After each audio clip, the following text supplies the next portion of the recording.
What is up, everyone? So, figured it was a somewhat nice but chilly day. But Field's hobby just got me all the parts I needed to fix my rally car that were on back order for a while. This thing is probably a mess because I don't think I cleaned it since last time. So this thing's probably a disaster, which I'm scared to look in. But so twice I took this out, and I mean, I literally, literally beat the snot out of these things. And what is up, buddy? I'm just let you guys know I'm on TikTok and Facebook and YouTube Live right now. So I'm gonna try to do all of the above and try to stay connected with everybody. What is going on? Everybody joining the live right now. Once again, I beat the snot out of this car. But what I'm having issues with right now, I don't know how many other people are having the same issue, but these parts here are for the steering, and I'm going to look to see if I can replace these. That's awesome. I figured since I have the spot now and I have all the cameras and still going to work on the overhead camera as well, I figured this would be a nice time for everybody that is working on stuff to kind of just chat and go through things of what they're working on. Guy, what are you working on? Anything good? Because I'm working on this. This thing's awesome. It's just I cannot stop breaking the same steering components over and over again.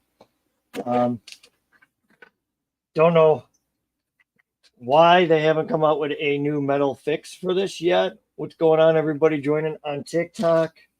But as you can see, I've replaced this thing a few times, and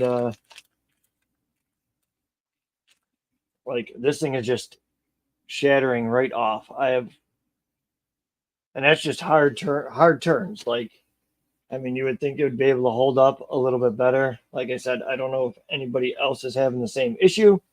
My Ultra and my G Speed. So you're getting things done too. Did you finish all that stuff that you bought at the swap meet? Let's see. So I got to see if I don't have the bearings to replace these bushings. I'm going to have to order them. But let's see here. Where do we have those bearings? Which isn't a big deal for now.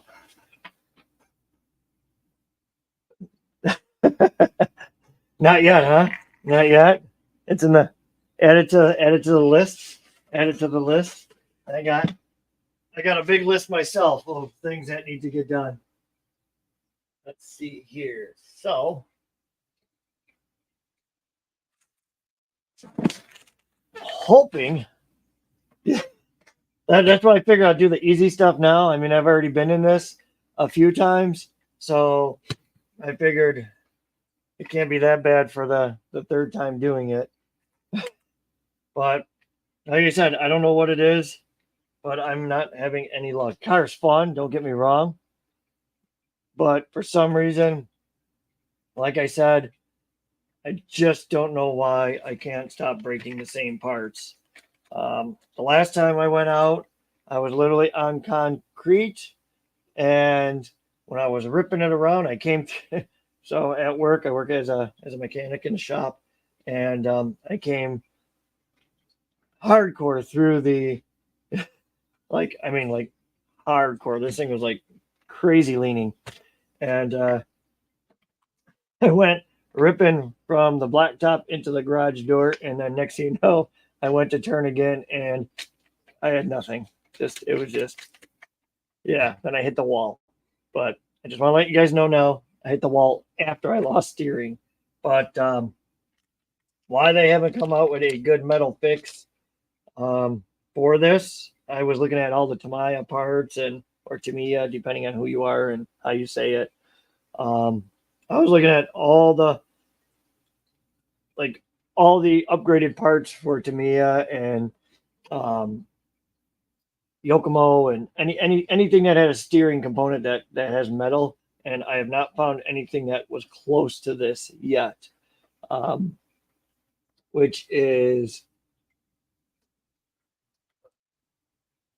sorry, Big Millie. It's kind of hard to go live with others. Well, I'm on Facebook and YouTube as well. So I apologize for that. I'm slowly getting better at this TikTok stuff. Scott Benson, buddy, how are you? Please tell me you're working on something that broke too, besides myself, because I can't be the only one that keeps breaking things lately. But so yeah, we're gonna fix this and hopefully get this back up and running. And next time I take it out, I hopefully it lasts longer than about a half hour. So let's rip into this, and then I want to put some lights on the new C10 that I got. Let's see here, which is still on the lift because that thing's like brand new, so I literally have it on the shop lift. I'll probably show you guys so as you guys can see, it's right there on the shop lift. So that'll come back out later on, and I'll put some lights on it. But let's get this fixed. Mine are all collecting dust. Mine are collecting dust too, buddy. But to be honest with you, I've been collecting dust because I've been doing the construction equipment here. So the construction equipment is a blast. There's got to be more folks out there working on stuff today besides myself, because I know it's cold outside. It's about 61 in here, so I figured today was a good day to get things running, because wintertime's coming, and we already know we can do more projects, but right now there's still sun out, so I'd like to get some stuff done to go and rip around. I went through the Raptor, the Tractive Ford Raptor last night.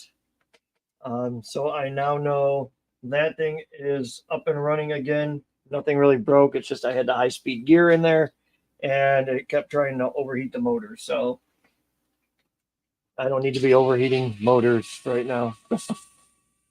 We'll save that for another day.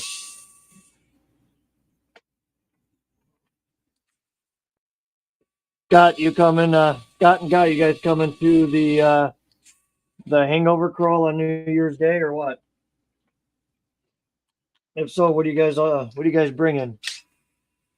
And I don't know where everybody's from on TikTok, but if you're in the Western New York area, we are doing a hangover crawl on New Year's. And how the heck do I have a strip screw already? Like, I'm gonna have to replace that one. So let's see what we got going on here.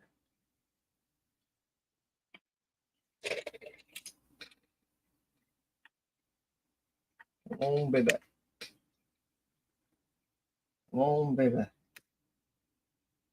I didn't even thread lock these. I don't know why the heck they're so tight.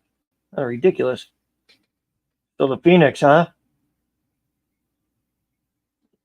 You want me to call you in sick, Scott? Tell me you got some kind of new disease going around. But there's some of the broken parts. They use these stupid little. This is how they space it. They use these little freaking ball ends. Why would you space it with these ball ends? So I'm gonna see if I got these in metal as well. I guess as much metal as I possibly could do to this thing, the better. So now what we got to do is I got to take this off of the tie rod here.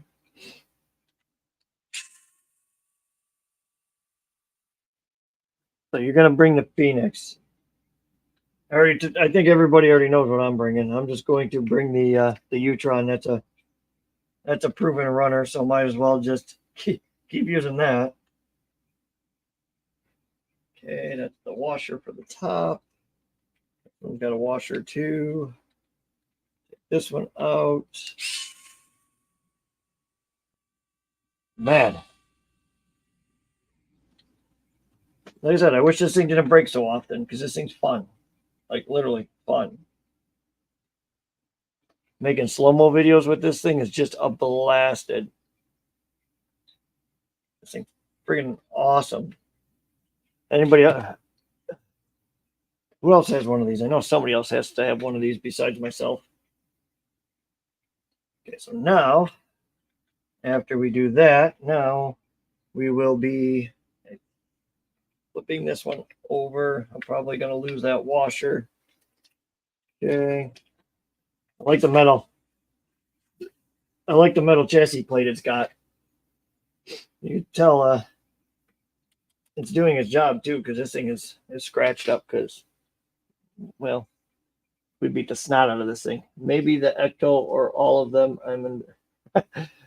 So bring one of everything just in case. Yeah, I'm probably going to bring my. I'll probably bring my early Bronco and the U-Tron. I haven't really ran the blue Chevy lately, so maybe that. I'm not sure. I'm undecided. We still got a month, so we're all right. Definitely got a month, so we're good. What is going on, everybody on TikTok that is joining? I'm hoping you guys are in a warmer climate because this cold stuff stinks.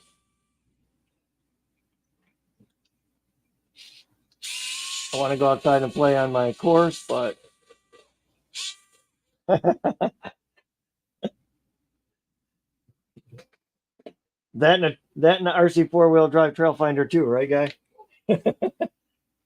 I mean, since I upgraded mine, I mean, I still got to do the mods to the body and stuff, but since I upgraded mine, mine's been pretty solid. I ain't gonna lie. Okay, so that's that. That's that. So, like I said, this is the piece that keeps breaking. I don't know if anybody else keeps having an issue with this. I do some hard cornering with this, but somebody's got to come up with something soon because I got a pile of good parts and I got a pile of crappy parts. So, um, I mean, the nice thing about this kit when it is replaced, I mean, it comes with everything to replace it. So, uh, everything's pretty much brand new, even though everything already in here is pretty much brand new because literally just replace everything. Missed what chassis you got there. This is the Cen Racing um, Ford body, the M Sport body. Uh, keep breaking it. It's a good car. I mean, it runs good. It's nasty. I probably shouldn't keep running it on 3S, but it's a blast on 3S. But turning the control down on the throttle seems to help a lot as well. So, yeah, guy, I was the same way. When I first got my Trail Finder 2, I literally went over to Tom's, won his indoor course, made it to about, I want to say, that 2 inches up his first course, and the front gears destroyed themselves. So, I mean, what are you going to do, I guess? I mean, but now it's been fully upgraded. It's got cross RC Demon axles in it, so she's pretty stout now. So shouldn't have no issues. I beat the snot out of it in the backyard course, and it just keeps going. So, but I'm not going to bring that. I'm not going to bring that because you already know that taking the body on and off. Even though I did the flip mod, sometimes it's just a pain in the rear, especially in the cold on a snowy day. So I'm going to open this up right now. This should be I'm just going to leave all the other parts in there because they are new. Like I said, I have about maybe a half-hour runtime on this thing, maybe not even that. So I'm not going to use that. I'm going to see if I can match the bushings up and put bearings in there. Maybe that'll help. Maybe the bushings are binding or something. So yeah, I'm telling you, the cross axle. I think I got it. Hang on, where is it? Where is that turd? I know it's around here somewhere. Let me see.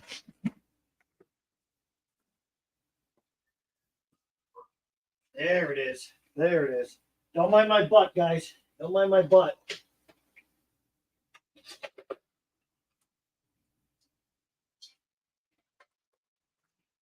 I have stuff laying around. I have stuff, but I got to do a torque arm on the back because it does twist. Um, I put the Terraflex shackle kit in there. That thing's got some flex in the back. I try to keep it as scale as possible. I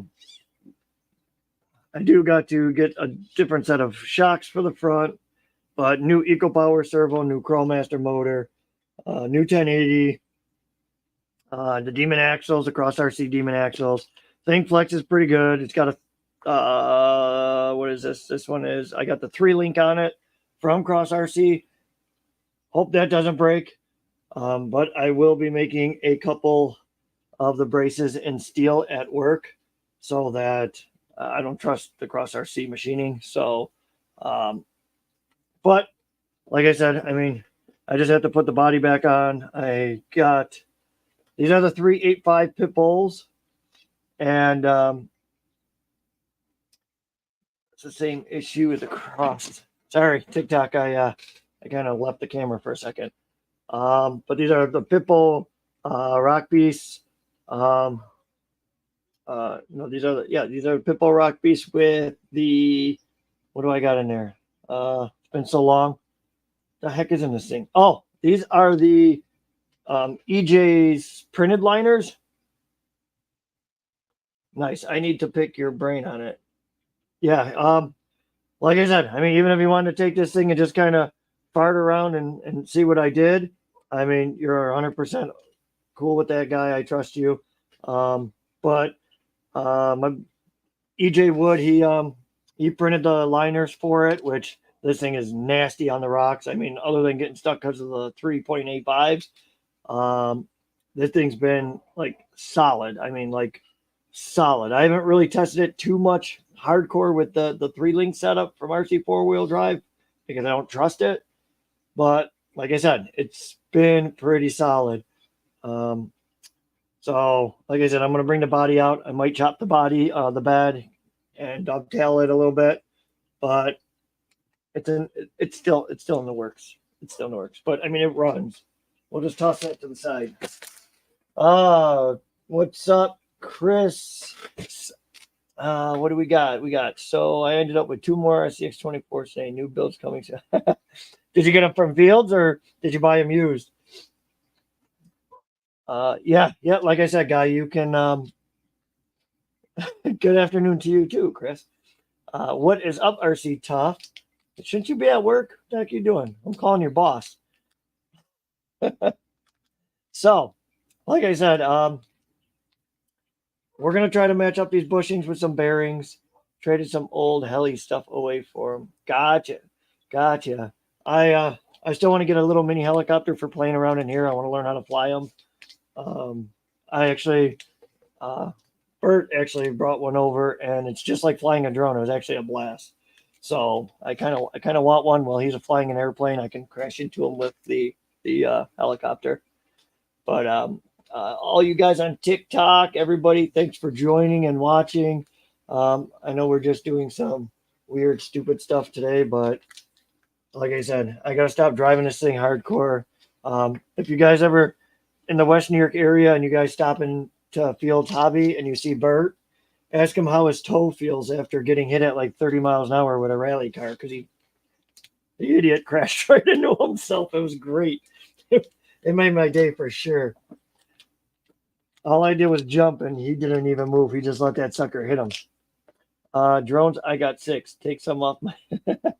To be honest with you, I miss my little DJI Spark. That thing was fun because I could fly in and out of the trees. The ones I got now, the Mavic and the Big Inspire, those are more cinematic drones, which are still fun. But like when I try to go in and out of trees and stuff like that, it's a little bit more sketchier because they're expensive. But yeah, so let's put some stuff together here. So I'm missing a washer. Where are you? Never mind. It just fell out of the bottom. So what I'm going to try to do is these stupid things are plastic. Why they made them in plastic, I have no idea. And let's see if we got some bearings. 2 Mavic, 2s new. So you ain't got nothing smaller? I got to learn how to fly the drones that Bert has here. Those FPV drones are a little iffy for me. Oh, I might. Here's one. I think I got one so far. Together. So I'm just gonna see if I can replace all of these with some bearings. Okay, that's a good one. That was not so good one there. Just don't know if I'm gonna have enough bearings in this to replace them with. So there's two. Thickness is right. So there's two. This one is number 3, and I just need one more. I need one more. Please tell me I got one more here. Those are bigger, those are fatter. Darn it. Darn it. I need one more. I need one more. This one's going to be too... That one's too thick. Two Mavics. I shot you a message on Facebook about the one I have left. It would be perfect for your garage. And it is pretty rare. Cool. Oh, when'd you do that? You know what? I might not have got it because... Let me check Facebook. Let's see here. Let me just jump over here. I'm trying to jump over to everything so I don't miss everything. All for everybody joining. Thanks for kind of watching out. We're trying to learn how to do everything all in one spot, like everything TikTok and all at one. Let's see here. I'm gonna have to go back here and see. Yeah, because I have my phone on Do Not Disturb right now because of being on my phone for TikTok. What? Look at that cool little thing. No kidding. That thing's neat. So let me see if I can do this. Hang on, Chris. I'm gonna try something. Let me see. I know on TikTok you guys can't see everything I'm doing. I'm sorry. I'm actually screen sharing and stuff like that. Let's see here. Screen share. Share. Go here. Add to screen. Is this the one you're talking about, Chris? I'm assuming that's the one you're talking about. I'm sorry you guys can't see it. It's actually a helicopter that he sent me a picture of or a link to. But man, that bearing, I need one more bearing. No. I said. Let me see if I got any more in any of the drawers because those are all. So that is the one, huh? Well, they don't make that one no more, huh? Is what I'm thinking. It doesn't really say anything about pricing or where to get it anymore. Let me take that back off. Sorry. There we go. Jumping around. That is cool. That is. So how big is that one? I didn't go through all the specs because I'm trying to kind of hang out with TikTok folks and they don't make many of them to begin with. Yeah, it hasn't been made in a few years. Okay, yeah, that's what it looked like from the website there that I just looked at. It doesn't look like they were maybe 10 inches long. So about that's cool. That's cool. When you come over and fart around in here, you can maybe bring that thing. Let's take a look at that. As long as we'll have Bert drive it first, fly it first, because he can break it first. Because I know those fields guys, every time they come here, they like to break things. So we'll let them break them first. So I don't have enough bearings right now, so I'm gonna just put 2 bearings at the bottom, and then what I'll do is I will order a couple small ones. I'll match up the bushings. So I don't like doing it that way, but I should have. Oh, actually, hang on, wait. What's this one? I wonder if this is a The fatter one. Another fat. Yeah, so that ain't gonna work. Never mind. Oh well, what are you gonna do, right?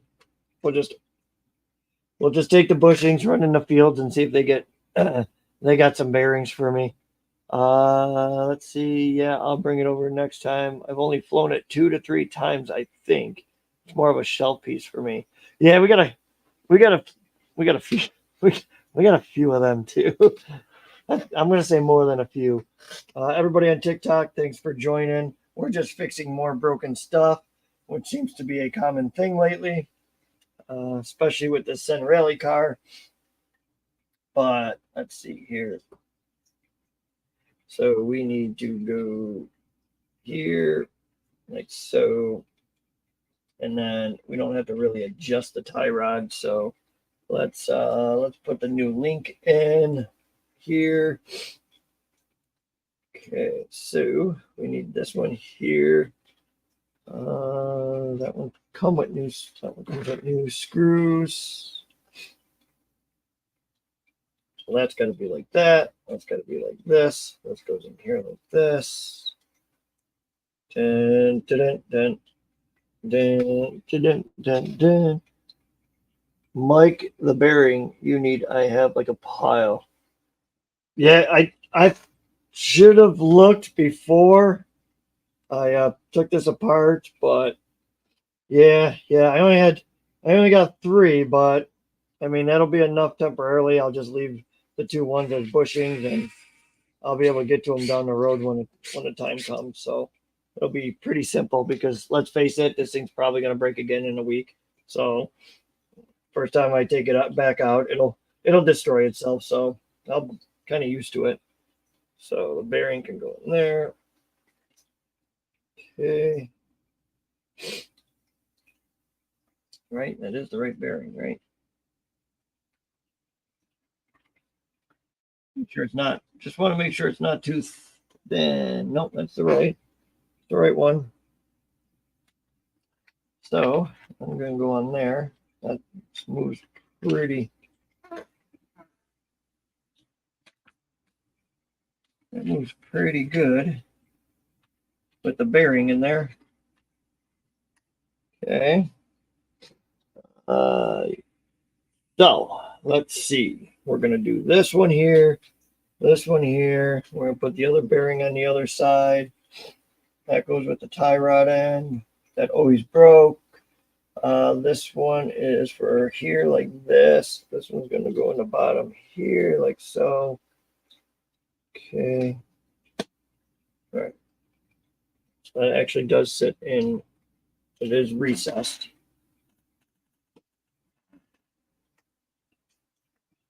Okay, we're going to use those bushings on the top. We're going to use these bearings on the bottom. Yeah, I don't know about you guys, but I don't like when the stuff breaks. I really don't like when the stuff breaks, especially not this stuff. This is actually fun to drive. Like it's a blast. Whether you're running over your toes or not, this is still a blast. But I want to thank Fields, man. So I was having a hard time finding these for a while. They were back ordered probably because so many people were breaking them. And so Jay from Fields calls me the other day. He goes, yeah, they got them in stock, and I told him to get me 3 of them because I already know they're going to break again. I wish they didn't, but I just know it's going to happen. It's been a proven fact consistently lately, and kind of over it. I just kind of need a lathe so I can make my own, which I still think I'm going to take one of the broken ones and I'm going to go to the shop and I'm going to see if I can try to make my own.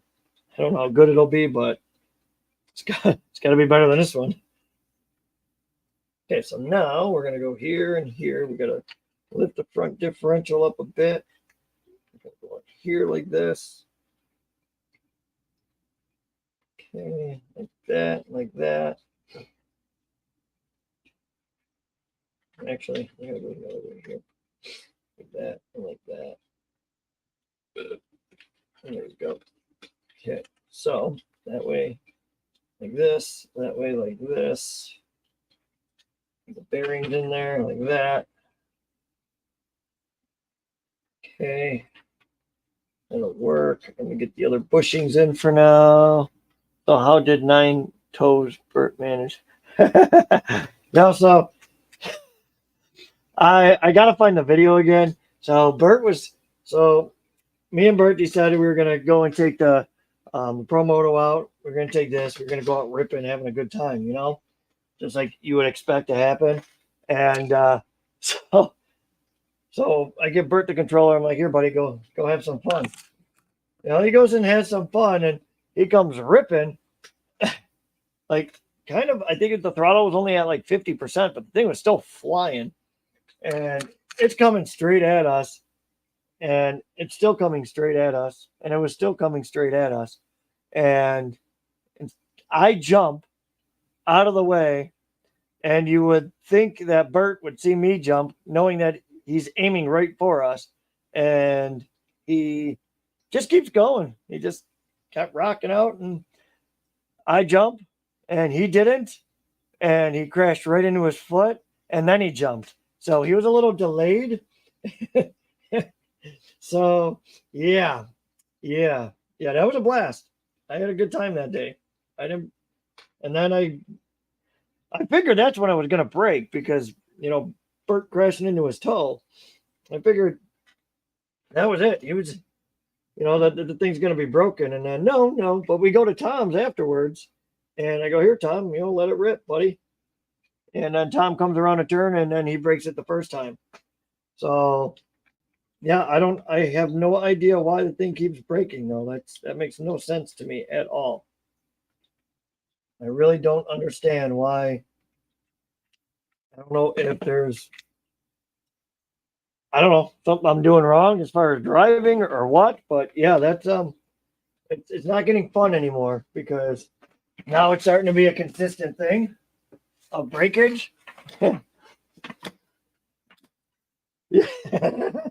Go ahead, ask him. If he's still watching this, he'll probably, you should chime in a little bit. Because that was a good day. Like freaking Blackfoot over there trying to. So, for some reason, these don't want to come out now either.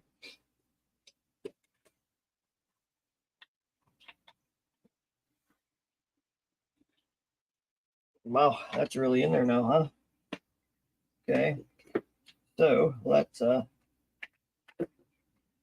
take that out. I'm going to loosen the chassis bolt here. For some reason, this thing's like extremely tight.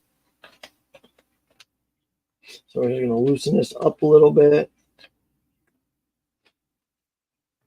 Yeah, Bert's probably going to be, he's probably over there hiding right now because of that story coming back up. So, yeah,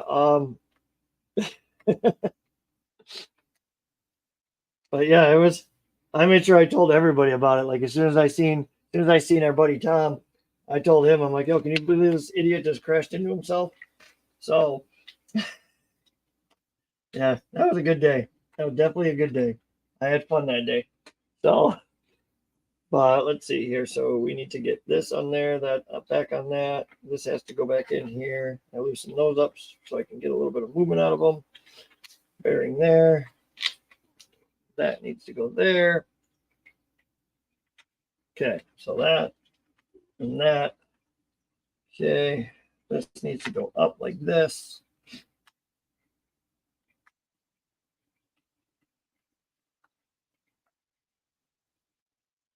Okay, that's there, that's there.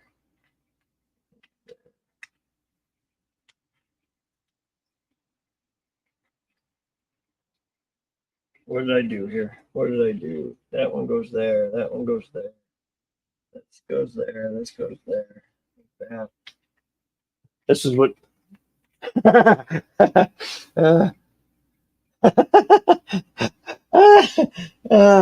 I swear to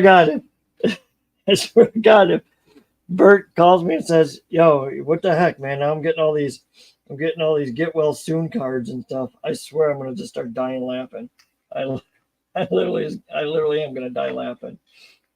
So I got to get this out still, which I forgot about.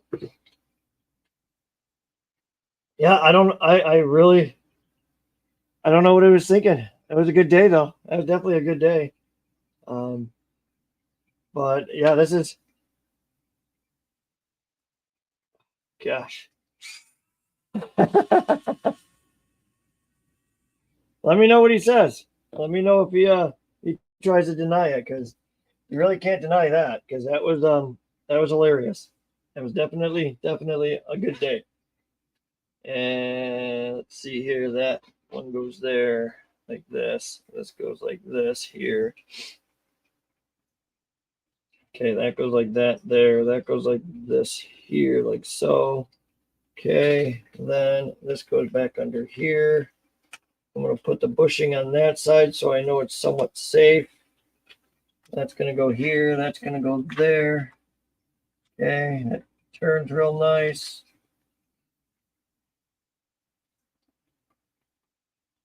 So I mean, I don't understand why it keeps breaking, because when you put it together, it actually works really well. I mean, I don't know why this the steering keeps breaking on it.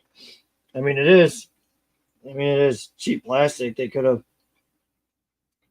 made this thing a little bit more solid. And Cen, if you get a hold of this, man, you guys got to figure out something else, because this is not working. It's definitely not working. Shouldn't have to. Let's see here. Okay, so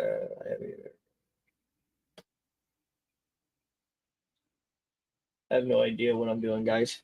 Sorry about this. I'm trying to do 5 million things. Okay.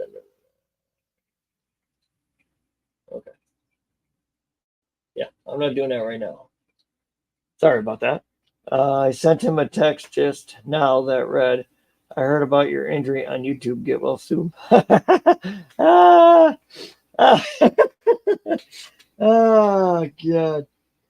The funny thing is, like, how many people have you hung out with that actually did that? For your information, it still hurts. Ah, they call our buddy Bert Blackfoot. Ask him why they call him Blackfoot. Blackfoot. What are you doing, Blackfoot? Uh, Now that's funny. The fact that everybody just got a hold of him is even better. He is crying about his back or his black toe. I'm not crying, but it's still. See, this is what we do. We share funny stories with each other. But man, if you could have seen his face, he handed me the controller. He was like, "Ooh!" He started jumping. I'm like, "You idiot! You jumped a little bit too late. You were supposed to jump sooner when the car was coming at you." And why? I think he was actually aiming for me, to be honest with you. I really think he was trying to take me out and failed. So yeah, yeah, definitely failed. Corey did kiss my boo boo. Yes, I did. Yeah, I asked him if he wanted me to take him home so his mom could take care of him. Like, do you need to go to mommy? You need a band aid. You need a band aid and some Neosporin. You'll be okay. Shouldn't you be working anyways, Bert? What are you doing over here? I don't even know what time it is anyways. Shouldn't even say much, because I know that's the kind of friend I am. You get hurt, I will kiss your boo boo. That's just the kind of guy I am. I know ain't gonna nobody gonna do the same to me, but at least I can say I helped a fellow friend. So Bert, you ever gonna get your truck done or what? Man, I think sitting over there doing nothing. Ridiculous. Man, I can't believe Jay hired you. You're so lazy. Oh gosh. How fast do you think this is gonna break now with all the new parts in it? But yeah, tell Jay I need a bearing kit. I gotta get that bushing. Get you that bushing, and then get some bearings. And so are you guys are you guys slow at field hobby today or what? And what are you watching me on? You watching me on your phone? Oh, crap. I think Chris just messaged me too. So everybody joining in, we're just fixing broken stuff. Seems to be happening a lot with this car lately. I do have to clean it too before it goes back on the shelf because let's face it, if it breaks in the warm weather, it's going to break in the cold weather. So we might as well just put it on the shelf and hope for the best. We ran out of bearings. That all right. That all right. That all right. Kind of figured, anyways. You guys never really have anything good in stock, anyways. I need to make a run in there for a few things this week. Yeah, you got to get a bunch of upgraded stuff. So, uh, ball ends. Let me see here. I'm getting some messages. So, oh, sorry, Chris. I'm trying to do the old TikTok thing, the YouTube thing, the Facebook thing. You'd be interested. So cheap. They go for $100 plus usually, or we could work out a trade for something, whatever works for me. I'd probably take 75 for. Yeah. Let me know. Like I said, I like that neat stuff. Speaking of neat stuff, I'm just dropping stuff all over the place. So I'll show you some neat stuff.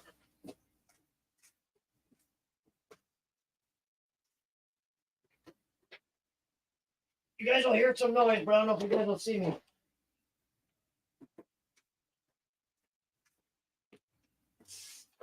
So, Chris, so you said, don't worry about my Facebook messages now. Oh, that's okay. I'm just jumping all over the place. ADD kicks in and I go all over the place. But speaking of neat stuff, Bert brought over this little bus with the doors open and stuff. So I like to have weird stuff around. So it's kind of nice. But then he brings over this. This is so this train, the doors open, and then some little person starts talking, going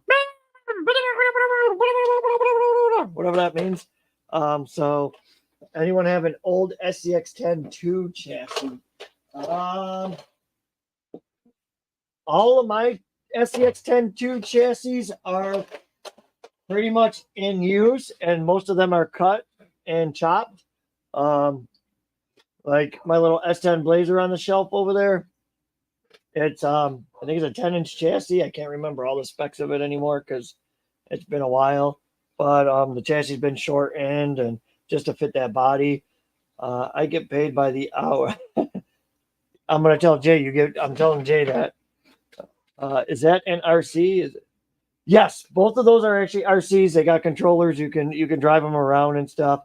So as we're building the course in the back, underneath the actual shop that we're putting in for the classier RCs, we will be underneath there is going to be like a scale little town, and we're going to try to make the train drive throughout the town and up and over the course, and then we're going to as well run the bus. So every once in a while, when you come out of the actual course, we're going to make it so you have to stop for the train just because we're a bunch of weird nerds. But let's see. Let's get back to this before I forget how to put it back together. So we want this. The washers go on there, which why they have washers, I have no idea. This is really a weird setup. I mean, it kind of works, but I also want to see if I got these in metal. So yes, Chris, those are drivable. Bert is slow selling a servo saver for a Cen. I've got to run, everyone. Have a good afternoon. Chris, thanks for joining in. And yeah, keep me in the loop. We'll get together. Like I said, I just re-cleaned the place up. So whether you want to run construction equipment or run and test some trucks, I mean, you're more than welcome.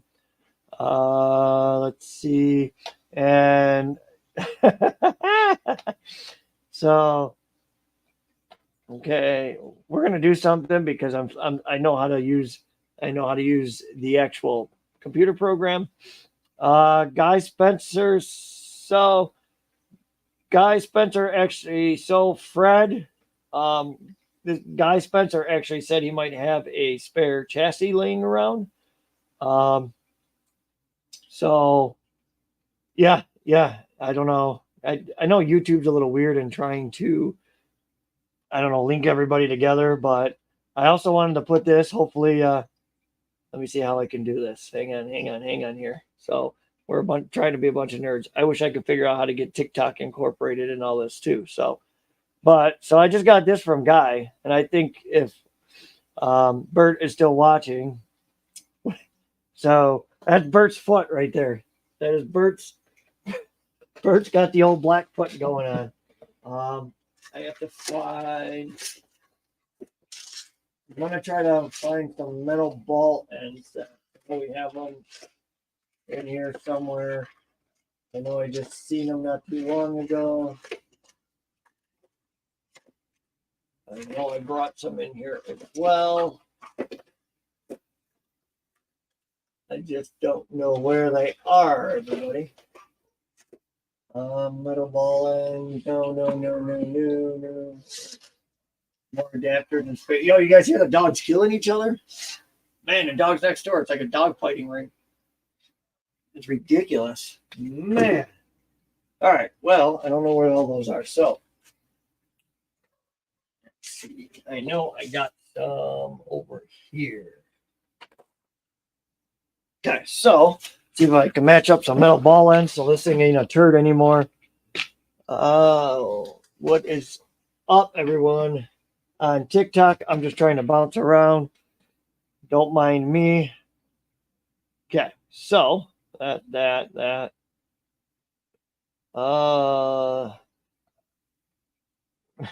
Bert, gotta work. Yeah, right. Yeah, and go there and just stare at customers, not answer the phone. I know how you work, Bert. What is up, Jerry? Sorry, I don't know if you text me back, Jerry. I actually, because I'm on TikTok, my phone's actually has to be on just do not disturb so that it doesn't go off 5 million times. So sorry. I'm making a C cab paddy wagon. Sorry if my spelling is bad. That's okay.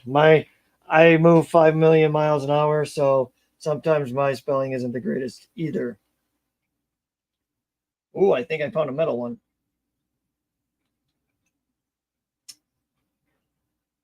Yep, I got a metal one here. I gotta find one more like that. That one looks too big. That one looks a little too big for what I'm trying to do here. That one's a little too tall. Oops, still got that up, Fred. Everybody joining in on TikTok, how's it going? Anybody working on anything special today besides me? I've been working on this thing for a while now. Okay, so that one's actually a little taller, so I'm gonna have to pop one of these out here because that one actually looks like the right size here. So let's get this one out of here.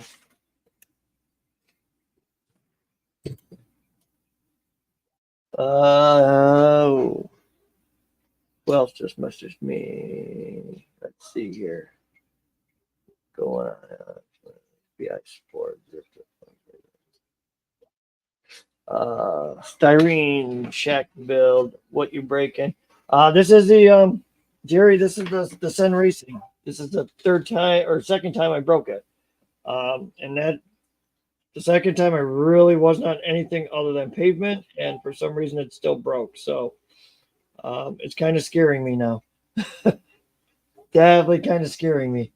So I don't like it. I don't like the fact that I can't turn because it always breaks. But I'm actually just trying to modify some of the plastic parts with metal parts. So I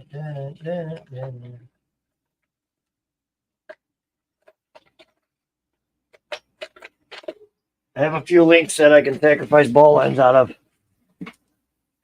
Yeah, Jerry, I don't get it. I really don't get it. I don't know how that they had these parts on back order.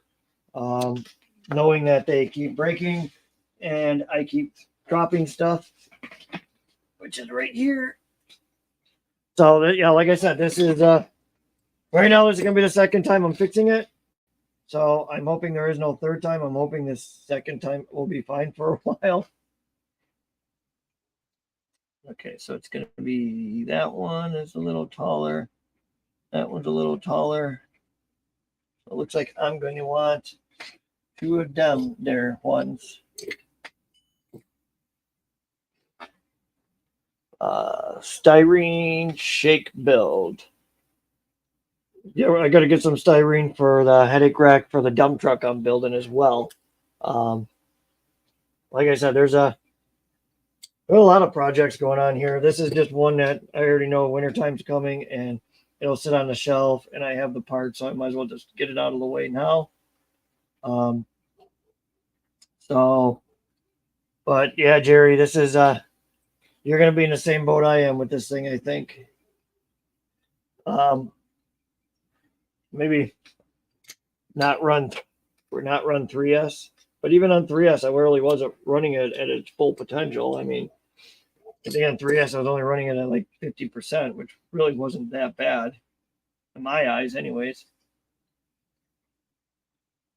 It was really the turning. I mean, maybe it's because of the cold too. Cold's probably not helping, but I think it was like 50 degrees that day, and this thing came out of the warm van, so I don't know why the heck it still broke. Okay, so we're going to do that one and that one. And then this one goes in here like this. Yep, what are you going to do, right? It's either going to break or it's not going to break. Yeah, I like doing scratch builds. I don't really have too many yet, but I have stripped a lot of chassis down and kind of did my own thing to them. A few dump trucks. I don't know, a couple other weird things. My big King Kong cross RC truck with the MOA axles on it. I mean, not that I drive most of the stuff, anyways. Sometimes it's just for looks, I would say. But all I know is if you got a Cen Racing car, let me know if you are having the same issues with breaking the same part over and over again. I mean, other than that, I mean, everything else has been solid. I've had no issues. This is really the only issue I've had. I'm not happy with it. I mean, the car's still awesome. And when it doesn't break, it's a blast. It's just I'm breaking the same part over and over again. And that's just with harsh turns. Like I shouldn't be doing that with harsh turns. Like they're not even that. I mean, I'm not even gonna say they're harsh turns because they're really not that bad, actually. So yeah. I just don't know what is going on with this thing. Jerry, what are your plans for later? I think Mike Kroll is going to stop by for a little bit. But no, he wants to start getting into this construction equipment too. So we'll get him zoned out on him, and then me and him won't talk for 4 hours either. All right, so we got that. This has got to be bolted down with the spacers. Steering's real good now. These stupid little ball ends can go on there, and there, like that. Then these will go on here, like this. Yeah, this is a really, really weird design, to be honest with you. I don't really care for it as far as all of the weirdness that keeps breaking on it. Let's see here. We'll go with this one here like this. Then we're gonna stuff this one in here like this. Line everything up like so. Okay. Okay, so that's all lined up like that. Let's screw this sucker back down. Well, if you're bored later, let me know. Like I said, I'm just going to pretty much put a couple of these trucks together, or the vehicles that are broken back together, and then I'm probably gonna try to get some stuff done on a 24 scale because we got to put the rocks in. We got to take some of the bigger rocks out so that we can put that fish tank rock in for the course. Let's see, everybody that's joining on TikTok, thanks for kind of stopping out and watching me fix my broken stuff. Let's see, still smooth. See, that's what I mean. I don't understand it. It's steering is spot on. So I have the bridge. I didn't cut the windows. I'm gonna wait to cut the windows, but I cut the bottom part off. You know, that stupid little flap. So now we can actually take that bridge and kind of put it in place, I would say. And once it's in place, I'm gonna see what the windows as far as what needs to be cut because I'm gonna get my big grinder from the actual the shop. So screw this little grinder stuff. So, but yeah, I mean, I already cut out the main flap and I got it set in place. So, but I did do that last night. Uh, so yeah, I mean, really now it's pulling those bigger rocks out and then replacing it with the fish tank stuff so that we can get in there um, and tinker and try to go underneath the bridge as well, like we were talking before. Um, yeah, doing a lot of weird nerdy stuff over here lately. But like I said, I don't know. I don't. I just I'm more curious why this thing keeps breaking, like with not much impact either. That's what I'm worried about. So Jerry can bring out his, and we can actually go ahead and break his for a change instead of me breaking mine. Now, like I said, I did I did do that because like I said, I want to get that going to the point where at least you can make some full loops, and then we can start making bridges. And Matt next door, he's been coming over and he's been testing it, and he's in love with the TRX4Ms now. After driving around yesterday, um, so tighten this back down again. Make sure the steering doesn't bind.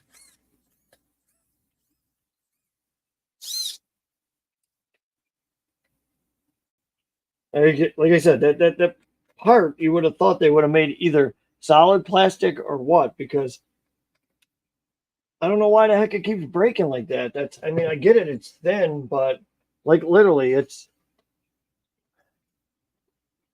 they went thick on the outside and thin on the inside. If they would have just at least made it all solid plastic, it would have been great. Yeah, he's definitely hooked. He went to Fields yesterday. He snitched on Bert.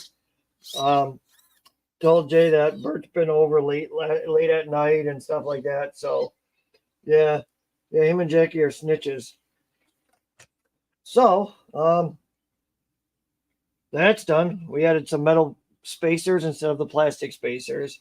We added 3 of the bearings that I had. I just have to take the bushing and get one more bearing. And now this thing is pretty much done as far as being ready to rock and roll. I hope. I hope it don't break again. Not for a while, at least. I'll tell you one thing, though, Jerry, and everybody out there. My buddy Tom has a track at his place, and racing this on that track was definitely a blast. Um, Obviously, the roots and stuff that come up through the dirt that gets dug up is kind of a hassle, which is not anybody's fault because that's what happens when you keep racing the same thing over and over. What is that? I have no idea what's going on. There's all kinds of weird. Anybody else notice all this weird stuff on TikTok that flashes up in the middle of a live? And I never know if I should click on it or what. Case closed on TikTok University. Okay. All right. I don't know what that means. I'm going to click on it and see what happens. Nothing happened. So, All right, so I'm going to actually put all these broken pieces, because let's say that. I like to mail this all back to Cen Racing and say, hey, fix your screw up here, because this is getting a little annoying. But it is what it is, I guess. Ball ends, bushing, ball ends. These can all go with the Cen Racing stuff. Cen Racing, I already got metal ball ends, so those plastic ones can go in there. This can go over here for now. Actually, that's going to go here. I really do think I'm going to send those broken parts to Cen Racing and say, here, do something with these, because they're junk. I mean, they give you other plastic parts, but they don't give you the part that always breaks. It's weird. It's weird. Okay, so these bearings going to go away. Yeah, I can't wait for spring either. The cold hasn't really been as cold as it should be for this time of year, but I'm still over it, and I'm over not being able to go out and drive the cool stuff, because you already know in the cold weather, it's already plastic parts, so you already know they're going to break again. So what are you going to do, right? But we'll put some of this garbage away here. That. These I'll keep out.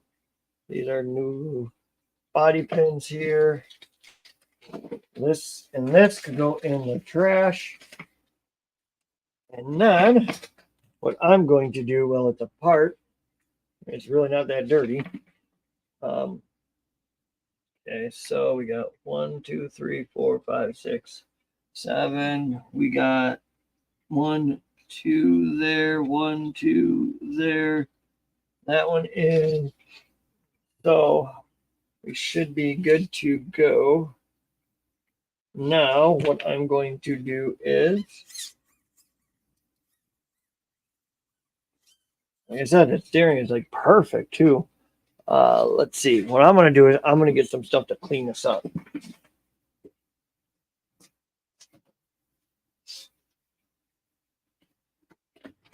Since it will be sitting on the shelf for a while, I might as well just give it a little cleaning. Go ahead, say it. That's not how you clean it. That's how I'm cleaning it. I found using like a good non kind of chemical-ish, I mean, it's still a chemical, but it seemed to pull all the dirt off the body, and then I usually just give it a thin wipe, and like all the show cars come out perfect. This we're using on the wheels, so we're going to use a crappier rag, which is right over here. Yeah, since we're using this on the chassis, we're not going to use a good rag on it. Like I said, it's going to just sit on the shelf anyway, so we're just going to give it a once over and wipe it down. I'm not a professional RC detailer, just to let you know, but I do know how to clean things up pretty well. And like I said, this thing's going to get beat on again, so as long as it's not completely dirty and trashed, I mean, we should be all right. It ain't going to look like it did from factory, but it'll look 10 times better than it does now. Really isn't that dirty anyways, so sometimes you just got to take some time to clean things up and maintain them. So, yeah.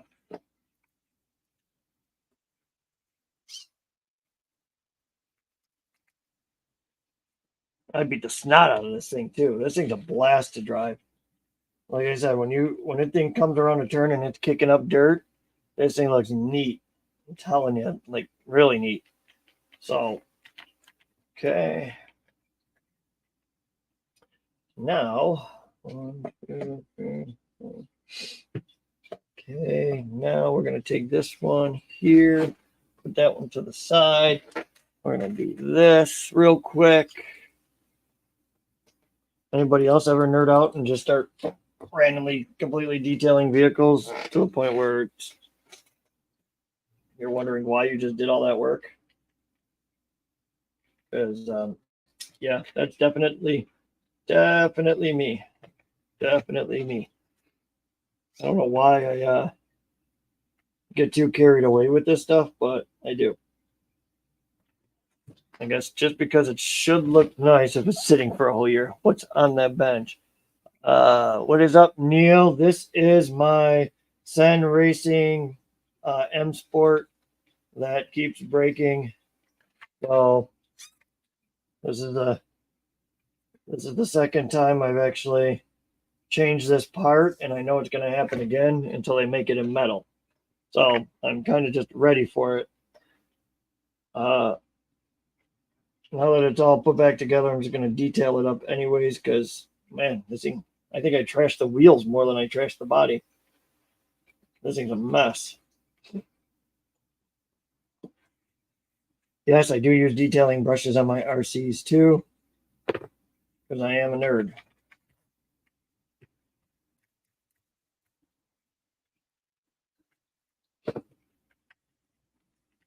Which they kind of makes everything come out nice and clean.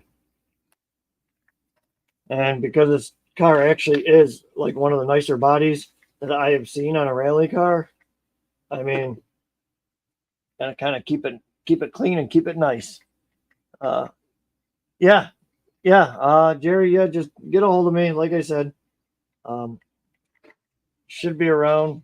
Like I said, Mike Kroll wants to come over for a little bit, so I think he just wants to maybe possibly test out the construction equipment because I think he's going to be in wanting to get something, and knowing Mike, he's going to want to get something that is hydraulic.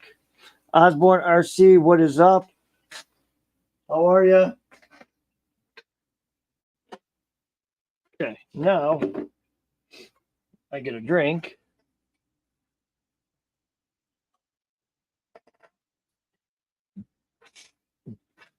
I'll fist bump you. There we go. There you go. I know the camera went out of zoom.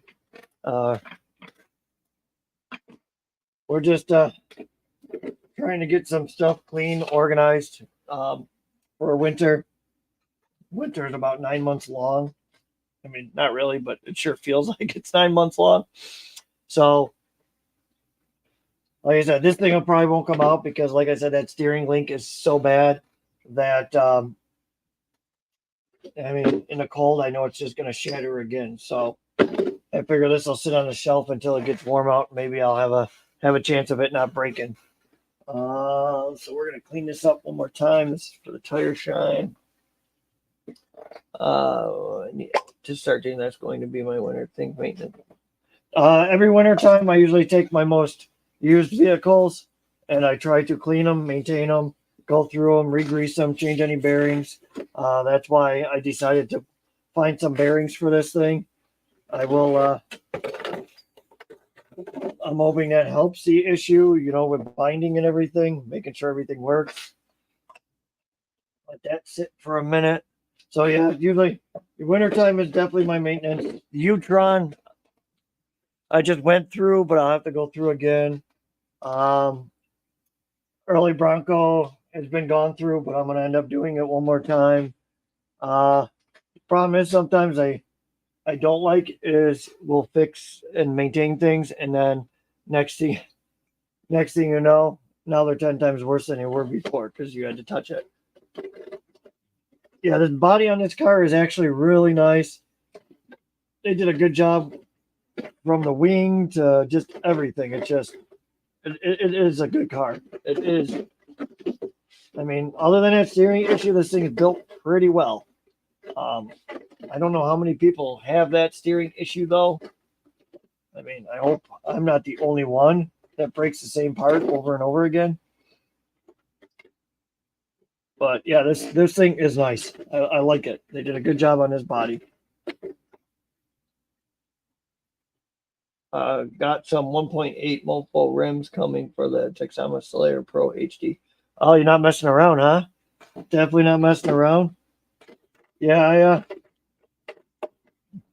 I got some gangster wheels on some of my trucks. They're kind of expensive. They're the what is it? The DDRC wheels. Those things are nice. I like the fact that in this kit too that they came with the. I like that they got a little cracky crack going in the body, huh? Gonna have to reinforce that one. But I like the fact that they came with the bumper support in the back so that it can keep the bumper away from the back tires, which was one of the issues they were having. What are you spraying on it? Just tire shine? No, well, the tire shine I use for the wheels, especially if it's just gonna sit, just so that it looks clean. I try to find stuff with silicone in it so it helps protect.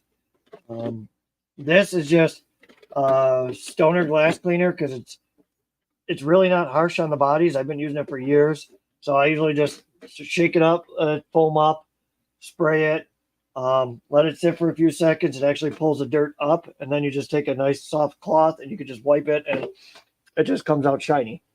So that's all I really do with them. I don't go too in depth, but all my show cars, everything are cleaned the same way, and I've never scratched the body yet. So, I mean, it's a proven system for me. So I just keep going with it.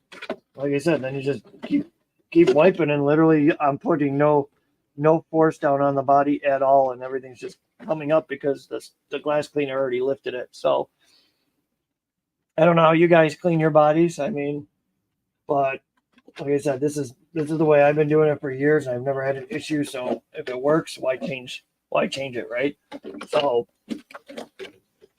but yeah, like I said, this is a proven system for me. So, I mean, if somebody's got other ideas, cool. But like I said, I mean, I'm not going to change something up that's been working for me for years. And like I said, once it's all done, I mean, that thing comes out perfect. Obviously, there's scratching in it because I drove it and I rolled it and I jumped it and everything else. But like I said, I don't really use anything else. Just the invisible glass. Like I said, you just want to make sure that when it sprays, it foams, because when it foams, you can actually see the dirt start rising up on top of the foam. So, like I said, I don't know what everybody else does, but I mean, I'm cool with other people coming up with different ideas on what works. Because at some point, I don't know if they're going to get rid of Stoner glass cleaner or what, because it doesn't. It used to say Stoner right here, real big. Now they don't even put it on there. I think it's because they thought a lot of people were trying to get stoned off of it or something. But it is. They only mark it on the bottom now. So as long as it says invisible glass, it'll work. I mean, for me, anyways. I mean, like I said before, I mean, it works for me. I don't know if it's going to work the same for everybody else, but as you can see, like I'm barely putting any pressure on it, and it's coming right off. Like literally like nothing too. So, but like I said, that's what works for me. I mean, what works for somebody else is probably going to be, I don't know, different. I don't know. But I like keeping everything as clean as possible if I can. Like that's why I just went through the Traxxas Ford Raptor R as well. I got that all cleaned up, and that thing I already know is not going to break because I already just jumped that thing and hydroplaned off water that was like 25 feet long. So she's good to go. This one will be good to go if I could get that steering part to stop breaking. Because if it wasn't for that, I mean, I'd probably be driving this thing all the time too. Which I was for a while too. Okay. Obviously, that's just the inside, so I'm not worried about getting too clean. But yeah, that was literally with no, like I said, that was just a rag and just, soft wiping. That's all. So, all right. So this, go back on here, and then this one's pretty much done. Like I said, it'll probably sit until next year. But you know what I'm going to do real quick though, is I am going to plug this guy in here. And I'll put some batteries in this controller here. So therefore, let me just double check all the steering and everything. We actually changed out the receiver to run this because it comes with that big bulky kind of, not really this one, but it comes with that big Cen Racing one that you get with the Cen F450s and stuff.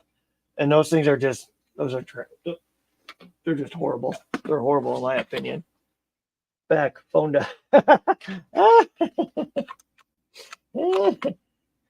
So, don't worry, we're still in the same position. We haven't moved yet.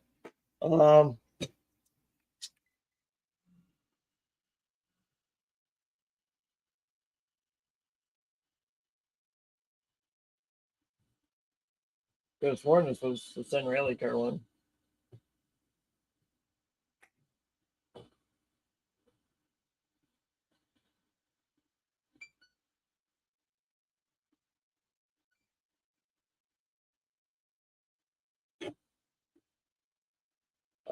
Why it lost its bind, I have no idea, but I guess that's next on the list.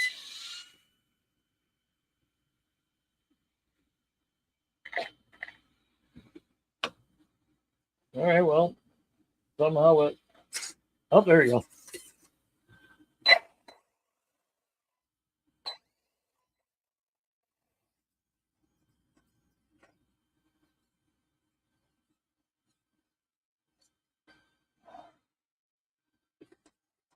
So yeah, she's back up and at it.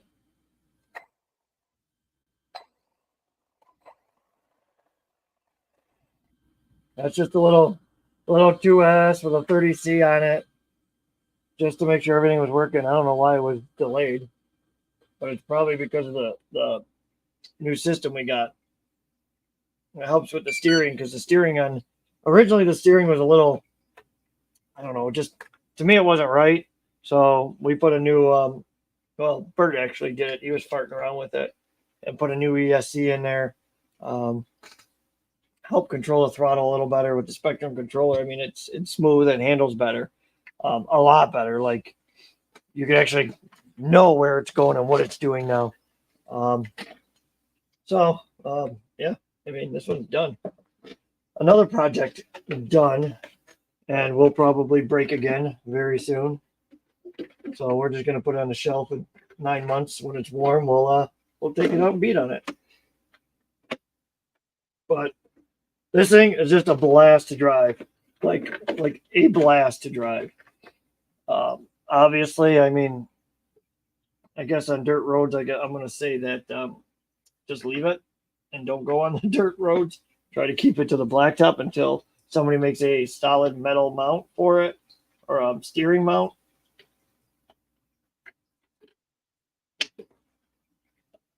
Okay, so it's nice and clean.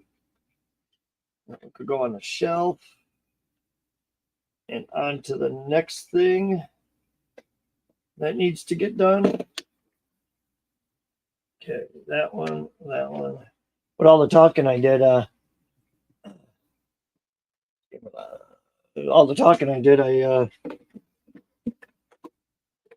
took like 3 hours to do this thing. All right, so that one's done.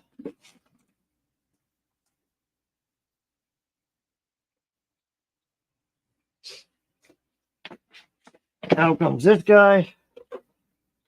I ain't gonna be throwing this around. I ain't gonna be throwing this C10 around like I did with the rally car, though. That's for sure. But I do think I'm going to bump the rear end up just a little bit more, just to give it a little bit more stance in the back. So I'm gonna do that while I have it apart. This thing is just nice. I love this thing. Between this and the 57 Chevy, I love the 57 Chevy's bodies and that, but I don't know. This one just looks really, really good. I mean, the only thing I wonder is why Kyosho didn't use like some kind of either magnet mount or a Velcro mount, because it would look so much better with these body pins off. But obviously, then the cost goes up, which really isn't going to matter to me, anyways. So now what we're going to do is we're going to take this off to the side for now. We're going to put this down here like that, because we got to flip this upside down. And we're like this here. Just going to put this in the back. Okay, so now let's Greg from Fields got me the light kit for it. The light kit was there before anything else. But it looks like, yeah, it looks like it's just the two there and the two in the back. So what we need to do is, hopefully there's no channels on that thing, huh? We'll have to split them. So we got to figure out if two are red and two are clear. So let's see. And the instructions are in Chinese, so that helps.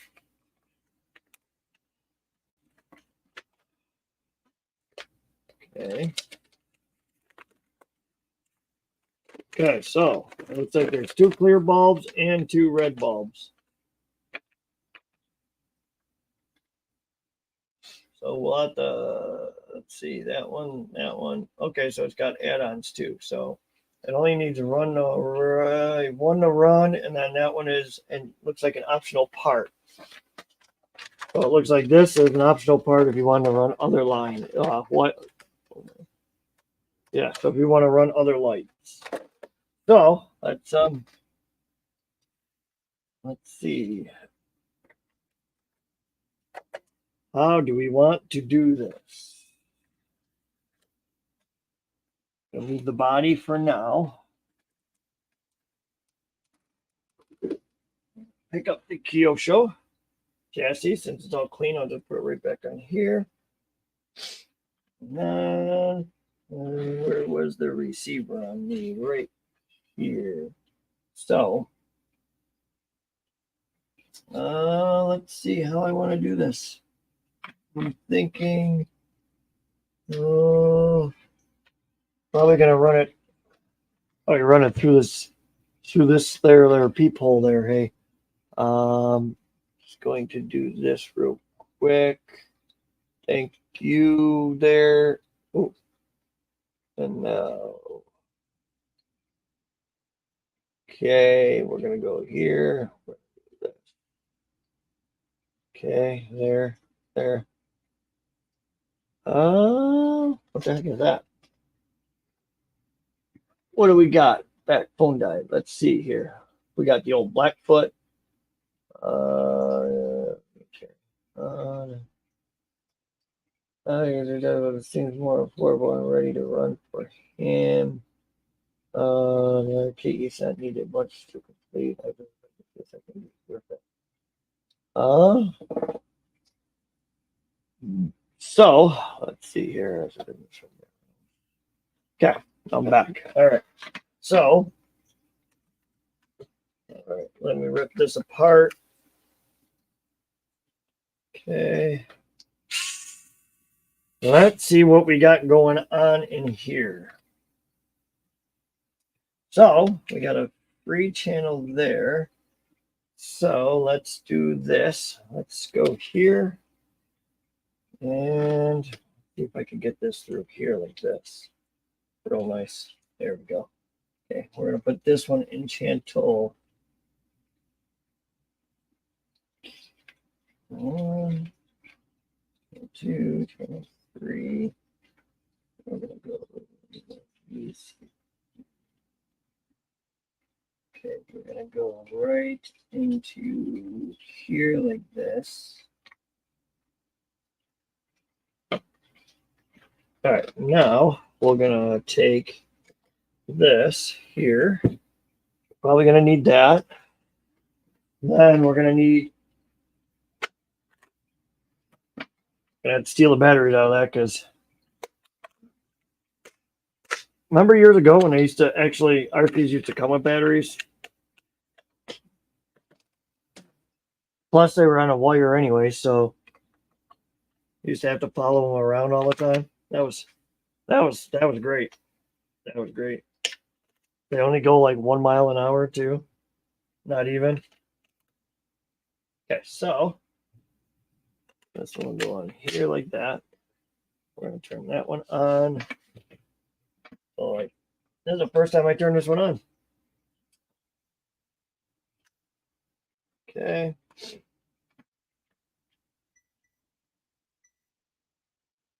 Okay, so we're gonna figure out which ones are red, which ones are white. Oh, it looks like that one and that one are gonna be your red. That's gonna be your white. We're gonna have these there. So, okay. So we know where they gotta go now. Well, this can actually go back on because I'm going to use those wires there. Hi, I'm having trouble finding a 3S battery. Where would you recommend to buy them online, preferably? Well, I guess that depends really on what kind of vehicle it's going into, because you're going to want to watch the C rating and everything else and the size of it. You got to make sure where it goes, it's going to fit. So, what kind of vehicle is it going in? Let's ask that question. So, is it going in a crawler or something else? I mean, I usually get mine from the local hobby shop. I don't really have a preference as far as what's better than others because I've never really had problems with like the Electrons, the Gen Aces, uh, all kinds of them. The Glaciers have been served me well. This one's like 3 years old. Never had an issue with it. It hasn't even puffed yet. Okay, so you got a traction slash. Me personally in the slash, I might wonder if I got one out here.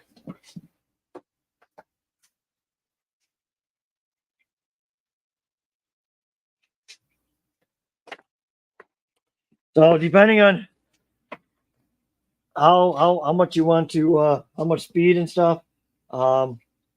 Me on my slash, my Ford Raptor, I usually run a 6,000 milliamp 3S, 50C. That one is a Gens, almost like this one, a Gens Ace. Fits in there perfectly. I have enough boost to do whatever I need to do. But if I'm just farting around, I'll usually just throw like a 110C 2S battery in there. Literally, like I said, it depends on how fast you want to go and what you want to do with it. Online, I mean, I've ordered stuff from Verizon Hobby. I've ordered some cheap stuff off Amazon and haven't really had an issue with any of the batteries. I have, like, this one's only a year old, but the vehicles that I bought, I kind of had to buy different batteries for to fit them in. Same thing with this one. This one you can cut the foam out and everything, but this one's only going to run like a 5,200 milliamp 2S. So with a slash, I mean, you could get a full size battery in there with no issue. And like I said, in my slash, my Raptor, which I can.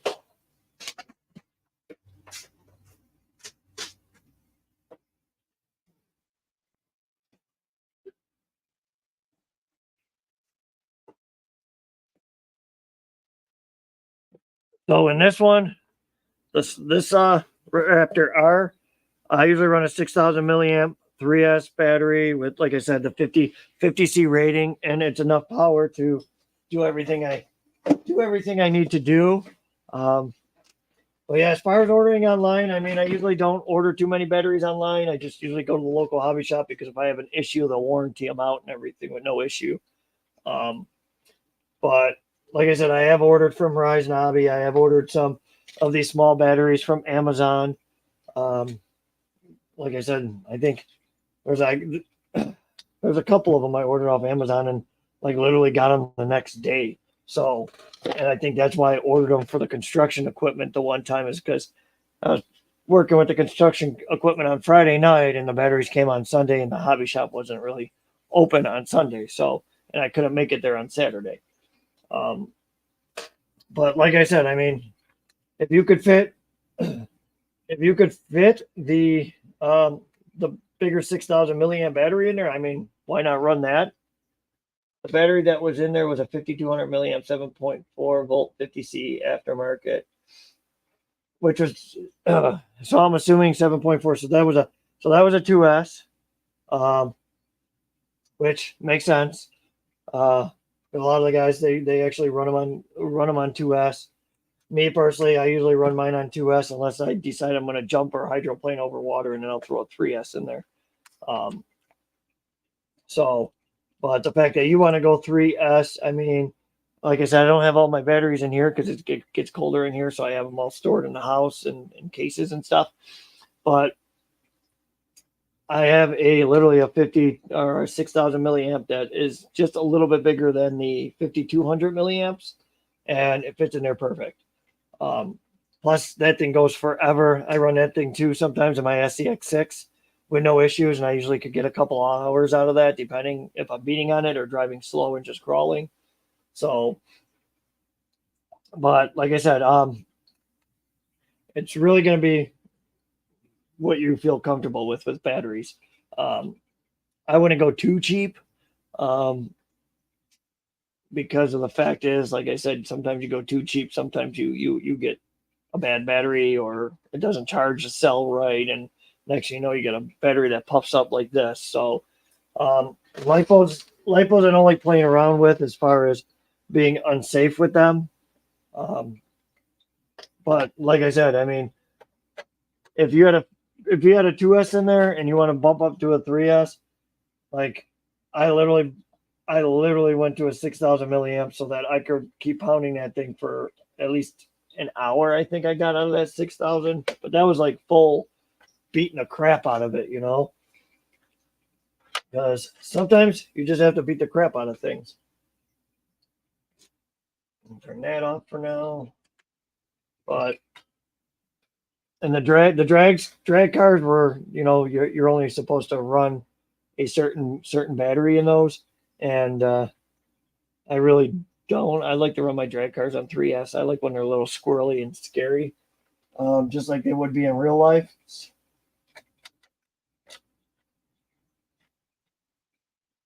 And I don't mind it one bit. I really don't. I don't really mind them on 3S and being squirrely. Because in real life, you're going to end up doing the same thing. They're going to get squirrely on you.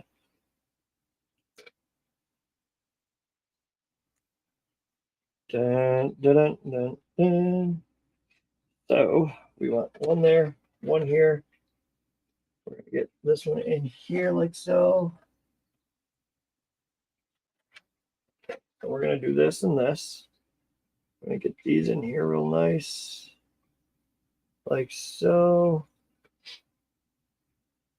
Okay, like that. That's going to go in here like this. I'm still going to have to attach them to the body real nice. What am I drinking? I'm drinking Kool-Aid. I don't really drink no more. I really don't drink other than Kool-Aid.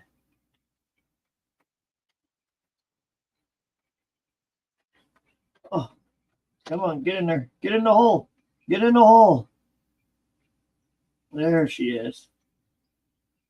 Now this thing's gonna look neat all lit up. What kind of brand should I go with? Once again, I mean, I don't really have a brand that I really like, as far as my favorite. I know a lot of friends lately, it seems like they like going to the smart batteries, from Spectrum. But me personally, I mean, I've been having good luck with the Power Hobbies. I've been having really good luck with the Gen Aces, and the Electrons. Those are the ones that I've had. I mean, I've had friends go and to a couple websites and buy like 4S batteries for like $60 and never have a problem with them. Like I said, I mean, it's all on how you take care of them, but I really don't have a favorite. brand. It's more or less what I need it for. So, like I said, I mean, I don't mind the Power Hobbies. I even have a bunch of these Glacier ones for testing and stuff like that, working on little stuff. So, like I said, I mean, the Gens Aces are nice. They get expensive. Same thing with the Power Hobbies. Same thing if you get the smart batteries, but then you got the smart charger uh, and then you get the Spectrum controllers, and then it'll tell you when the battery how much life you left have how much life you have left on the battery. So those are nice. I like the fact that you could be ripping like, oh man, I'm already resting and I know the battery's dead. So you need to clean your garage. Actually, the garage is actually clean. This is Bert's mess. Oh, don't that's Bert's mess. That ain't my mess. My area is clean. All this stuff I need to be working on this stuff. So if you actually look around, this whole garage is actually clean, except for Bert's spot again. And Bert needs that because he's doing a custom build, and so I don't know what he needs, so I can't clean up his mess for him. But you could tell Bert when you see him, say, hey, when you're done at the end of the day, clean up your crap. Because look at it. These are mine but I can't read the Chinese writing on it. But this, and this are all my stuff. Like the rest of it's clean and pretty well organized too. Pretty well organized. A lot cleaner than when you guys had it. I'll tell you that. Definitely a lot cleaner than when you guys had it. So we're going to take that one off. We're going to line this up like this. We're going to slide that one in there real nice. Like that. Put that nice and tight up against that one.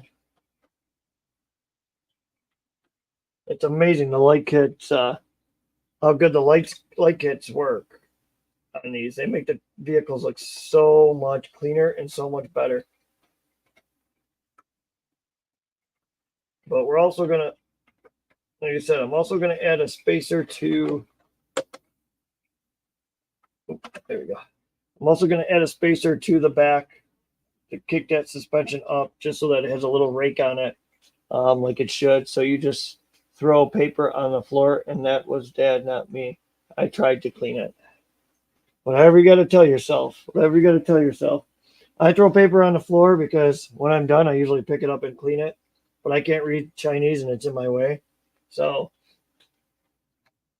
at least they got a different size on me now. All right, so we need not that one. We need that guy there. Let you guys know I gotta go to the bathroom soon. I gotta tinkle. Miss you and love you too, Mother. Nobody likes a liar, though. I'll tell you that. Shouldn't lie, especially not in front of all these people on YouTube. Yep, definitely lying right on YouTube. But as you can see, Mom, this is all I do now. I don't do anything else. I play with cars because they're cheaper than real ones, and less expensive to modify. Half of the stuff on my dump trucks was all free 99. Definitely free 99. When you coming for your cheesecake? I was hoping sometime tomorrow. I was gonna call you guys later, after this live. I know I got to make a stop at a buddy's to see what he's got going on over there at his place. So that was about it.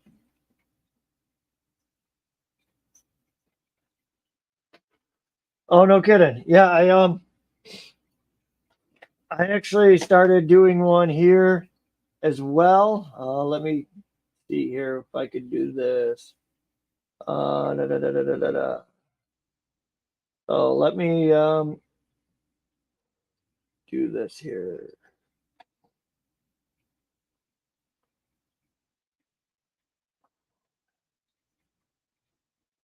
Oh, okay.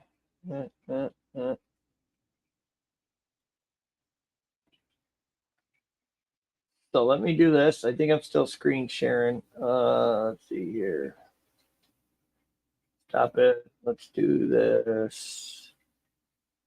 I'm gonna share screen. This Facebook share.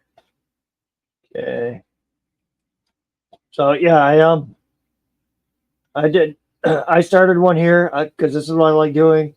I love customizing. I love doing different things. But as you can see, there's a couple. Let me see if I can do this real quick here. As you can see, these are all custom trucks that I built. I started a kind of a my own little construction crew. So we've been modifying. Let's go back to here. So that's what this one is too, and my buddy's doing. Um, so this is going to match exactly to the one I already built, plus my big one. So we also have my buddy's semi up there, which I know you can't really see, but it's basically almost the same color as these. So when we go to do construction work and stuff like that at my other buddies, we got like a whole, like everything matches, like a bunch of nerds. So, but everything was designed by me as far as the winch mounts, how everything came together, the way the bed flips, the hinges. So they're really not supposed to be these trucks, the K trucks from WPL, which I'm sure you know about the WPL trucks. This is actually supposed to be lower and two-wheel drive. We made a four-wheel drive, lifted it, changed it so it flexes really nice. So if we got to get in those weird little hard to get spots to dump stone or something, we can do so. I still got to cut the tailgate on mine. I made a template for the back of the dump truck. So we we're doing some nerdy stuff, fun and nerdy stuff, because that's what we like to do. I mean, and think about it. I mean, if you were to do this in real life, you would be spending hundreds and hundreds of thousands of dollars to do this. Where here, all these the 2K trucks, I think we have a total of, let's see, maybe into the truck and the body. Everything else we had laying around to build them identical. So I think between the bodies and all and the four-wheel drives and chassis and that, I think I totaled maybe 140 bucks, 140 bucks into the truck itself. But I mean, that's not including all the labor hours, which you would know about. Once you start adding in all the labor hours that you actually have to make everything work, that's when it starts getting pricey. Um, but we want to build a couple more of these because we had fun. These are two little prototypes, and then we're gonna build from there to make them better, so that they 100% work the way we need them to. But that's the best part about this hobby, which is the things you could do. I mean, I was talking to another guy, Fred, and he's the same way. He 3D prints all this stuff. We're actually going to be building trying to get the paint booth done this weekend, and then we're also going to build a nice heat box kind of set up for a 3D printer, so that when we get our 3D printer, any parts that we need, we could just make ourselves. I have drill presses. I have everything to kind of hand make my own tools, or parts. So the more you can do yourself, which the cheaper and the better you can make it. Like I said, I mean, obviously we have to buy some parts here and there, but I mean, what are you going to do, right? Sometimes you got to spend a little money. Not that I really want to, but for these two prototypes, I was just glad I had just about everything here to use to mock them up. So now those two will stay the way they are, because they're 100% proven to work. I mean, we used mine the one day and it literally lifts like nothing. It picks up like nothing. It crawls through a course like nothing. So it's a proven system that actually works. And all we're really going to do is try to make things nicer and better and cleaner. Obviously, I can actually. Yes, we know it's a weird paint scheme. We went with something completely, utterly weird for the interior, but I mean, weird gold and red dashboard. We kind of brushed it so that it kind of looked aged and dirty. But this thing, literally, like it has no issue crawling. It literally flexes out like nothing. This goes up and down real easily. This is the template I made for the back. Really, it runs a full-scale, full-size servo, steering servo. The only reason why I went with that is because I know it'll be strong enough to lift, even though I know these ain't going to be made to lift a lot. But at least I know that it's going to be sturdy. But that's going to be the template for the back, so that you can still see the rear guard, window guard. Like I said, I mean, so far so good. I mean, it was a fun build. Still got to do a light kit. Still got to touch up a few things, but it's pretty much ready to work. Other than, like I said, we got to cut this down, and I want to try to modify and make something where when a bed flips, this automatically comes down. When the bed goes up, this will close by itself. So, but that, while we're on that subject, that was built because we built this the same way. We wanted everything to kind of match this truck. This is a Tamiya. I got this from a buddy. It didn't look like this when I got it. It was ugly, but it was strong. It drives smooth. It works really well. Modified this bed on it. He had, which we're actually still going to modify it to be able to interchange the beds depending on what we want to do. But this is the bed he had on it, and I'm actually going to make this thing hinge as well. I figured if we could get this to hinge, then we could load like cars or something on it, almost like a tow truck.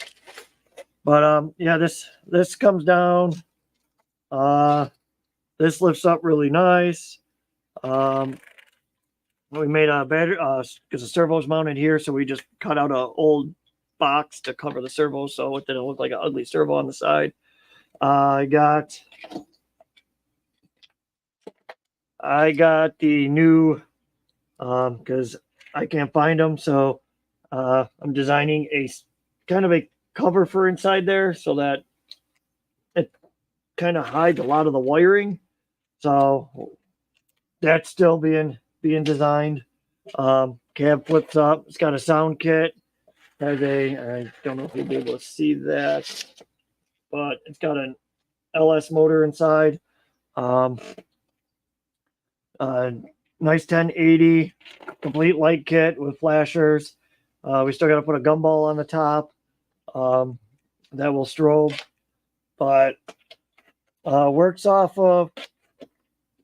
I have this one just so that this one actually just works off an RC 4-wheel drive winch setup, winch controller. Just hit it, screw servos, comes out and lifts the bed. So trying to make it with stuff I had laying around to see what works, and then we can modify it down the road. So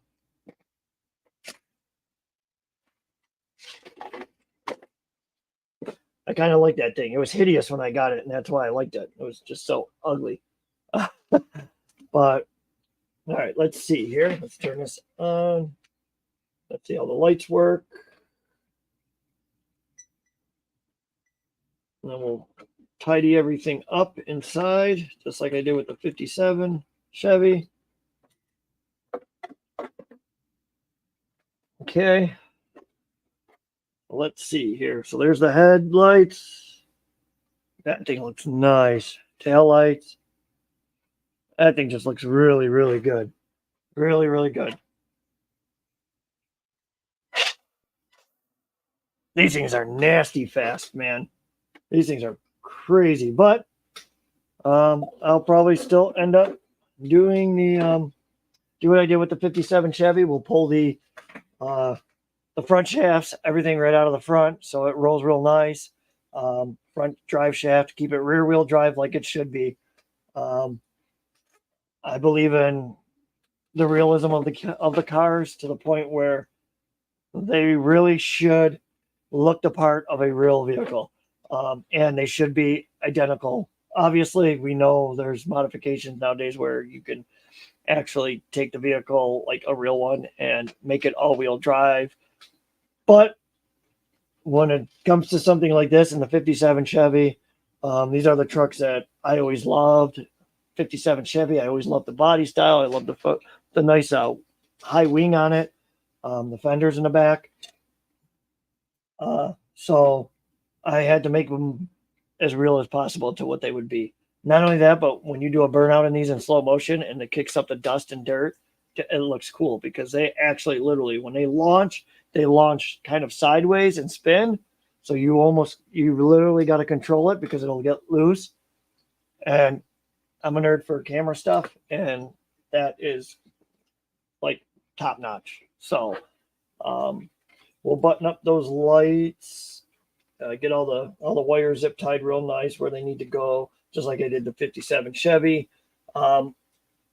But what I am going to do real quick is I'm going to make sure that's off, make sure this is off, and unplug the battery. That's it. And what I am going to do is I'm going to grab all these spacers here while I have it apart. I'm also going to rip the drive shaft off, get everything in a two-wheel drive. And then I just also want to bump up the suspension on the rear a little bit just so that it gives it a little bit more height. Front seems fine for where it is. Let's see here. So we got two of these spacers on there now.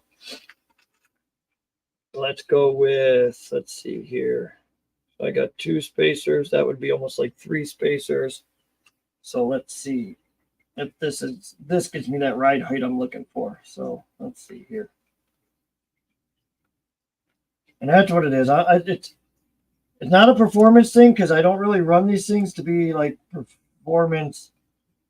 I would say like for main performance as far as controllability and stuff, because I technically really don't run these at all, other than if we just go out and do some like funny show stuff just to.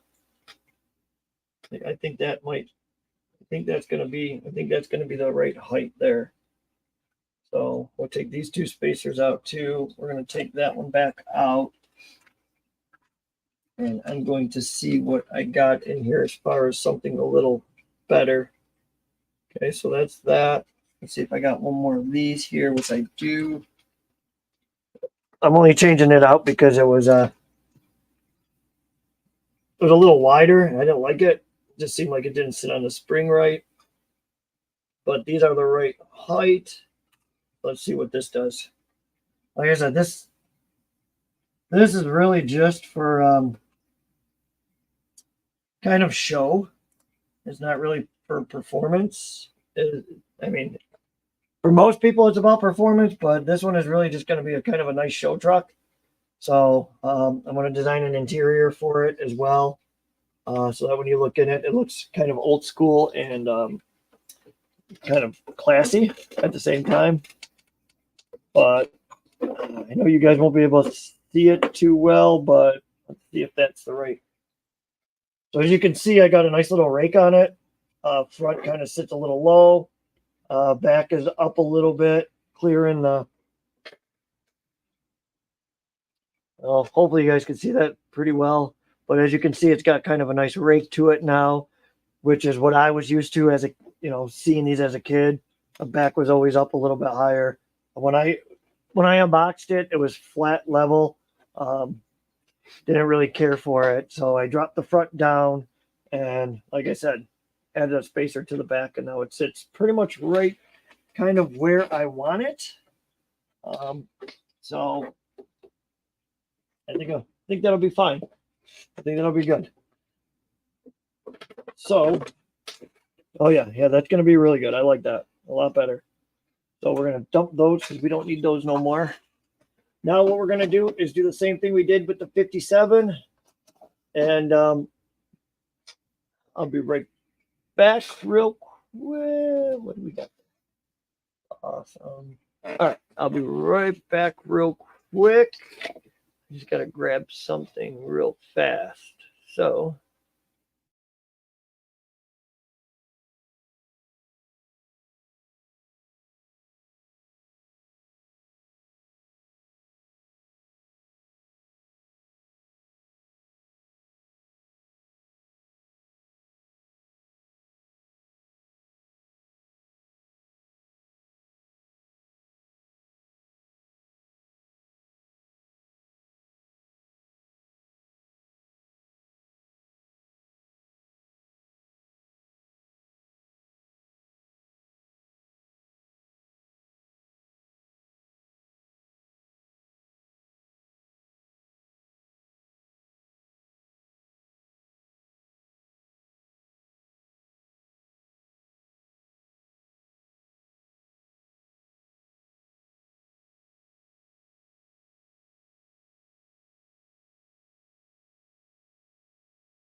All right, so now what we're going to do here is I'm just going to strip the chassis down and yeah, we're going to get rid of four-wheel drive. We're going to just rip it on two-wheel drive, just like it should be. So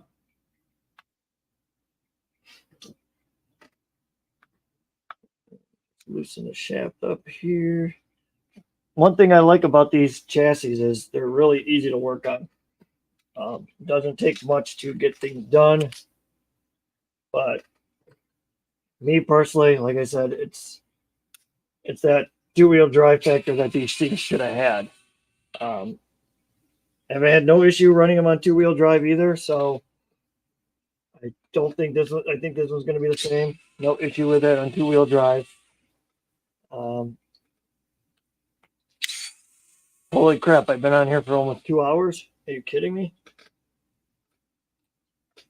That's insane. A 2-hour live stream. So that one goes in the front. That one goes in the back. The other front.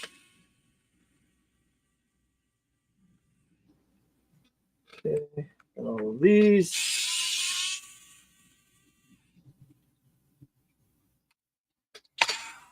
I wiggle the screwdriver or the driver bit like that because these things are all brand new, and if I don't, they get stuck in the end. All right, so I'm pretty sure I got all of those off. Yep. Okay, that's off. Now we got to do well, this one here.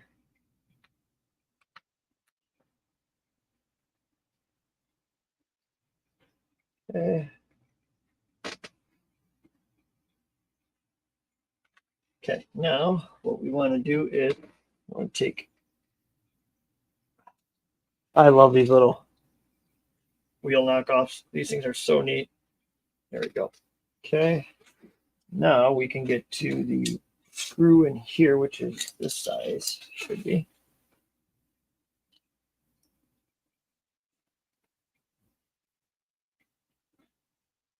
I'm just going to take the wheels off so I don't wreck them.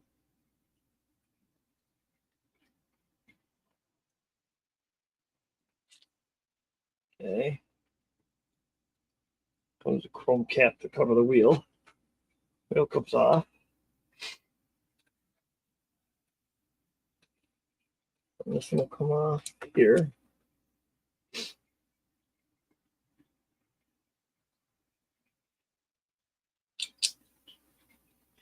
setup is a little different than a 57 Chevy. Not much different, but oops. Okay, that wasn't supposed to happen, but that's why we have it on a soft cloth. All right, so now I have to get this out right here so that I can get to taking the front, the drive shaft out.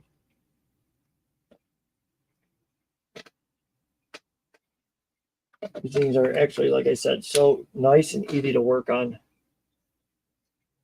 Ain't much to them as far as anything that'll kind of get you stuck. I have a few of these, and all of them are modified to two-wheel drive. So, because once again, the vehicles never came in four-wheel drive, so why have them like that? And these things are just so nice that I would hate to destroy things. So, okay, now I'm going to take out the front. Probably should take out the front shocks first, but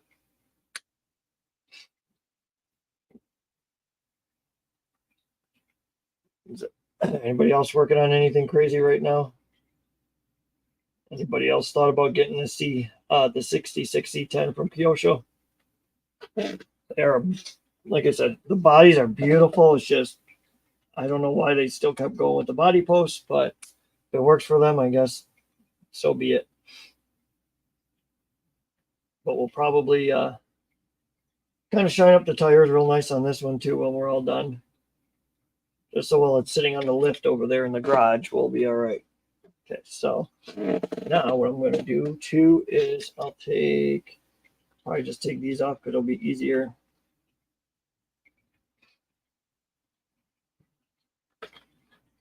Okay, that one there. This one here. It's awesome. Building the new workshop at Bob's. Is that what you're doing, Bob? Yeah. Yeah, it's nice having everything like at your disposal. It really is. I'm looking to upgrade my Ford Fiesta Vetero from Horizon Hobby, but I can't even find parts for it. I'm not laughing at you. I'm just laughing because the Cen Rally that I was just working on keeps breaking the same parts over and over again, and they were back ordered for a while, and so that's why I ordered 3 of the same part, because I keep breaking the same part because I don't know if they're ever going to be on back order. Getting ready for some more builds. I'm 100% with you, Bob. That's what all this stuff is. So we play next year. We have a lot of nerdy stuff to play with. But yeah, the WT4 is the next thing I think I'm going to build after the paint booth and everything is in. Because that I think that thing definitely needs to be done, especially for your place with all the semis and construction equipment. It just makes sense. But yeah, I did some major cleaning in here today and organizing, and except for Bert's spot, I let Bert kind of clean up his spot because I don't want to sit there and move the wrong stuff. But yeah, that Ford Fiesta from Vetera, yeah, because I think because when they stopped production of the Ascender and everything, I was a little upset because that Vetera Ascender Suburban I had, which is now cut into a 6x6, but that thing was neat. The body was really nice and everything on that. I actually like that a lot. So we are going to take these and put those to the side. We're going to take this right out of here. I don't really remove the front differential. I kind of just let it sit in there just in case I ever want to put it back. Plus, it's all sealed up. It ain't doing nothing. Plus, there's no limitations for it because it doesn't have anything to do with the way the tire spins. So I just leave it. If you want to remove it, you can, but I really don't. There's no point of it for me to remove it. So I just take that out. And then I put a screw in there, and then I leave this on, and I screw it right back in just so there's no movement in any of the differentials or anything like that. Um, Not that I think there would be, but so that's going to go there. That goes there. That's back in there. They grease these things up pretty good too. My Ford got a stone between the motor and the 4x4 axle, and it busted the motor. Oh, what kind of motor is in that thing? Is that like a brushed or a brushless? And there's no other motor that you can possibly get in there? 4x4 axle, and it busted the motor. Really? Huh. Yeah, I never really messed with that Cen Rally or the Vatera Rally car. Um, yeah, I can't remember what the Ford. Can't remember the internals or anything of the Ford Fiesta. So it's you can't match it up with like a little Trax, one of the little Traxxas VXL systems or anything like that. Because I know Traxxas had that VXL. I don't think I have one here. Let me see. Hang on. Let me see what I got.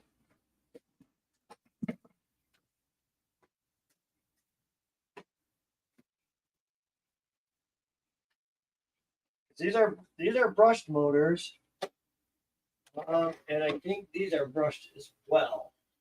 Can't remember the little ones.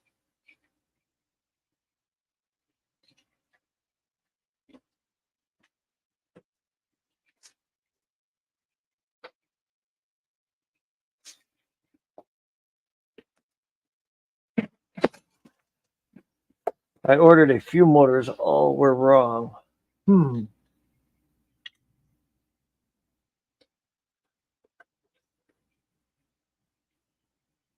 Oof. This one's seen some better days. Somebody left that one in the rain too long. Oh, there we go.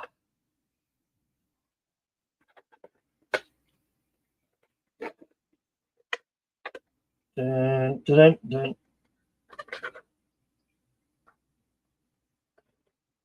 I don't think these are going back in there because these are pretty rusty.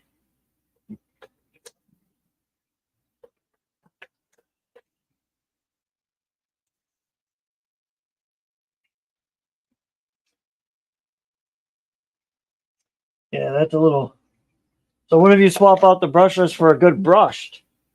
I mean, because some of these little suckers fly. I mean, I don't know if you could just swap out the ESC. I don't know why. Let's see if it'll focus on this instead. Come on, baby. Focus, focus, focus. Dang it. But I mean, that's a little motor in this Latrax. Yeah, there's got to be something that can be made to work in there.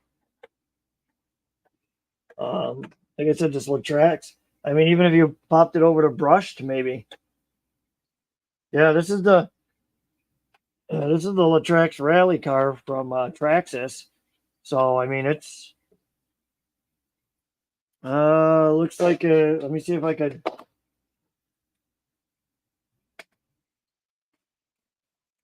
I mean, obviously, I don't know what the shaft dimensions are and stuff, but I mean, this one is about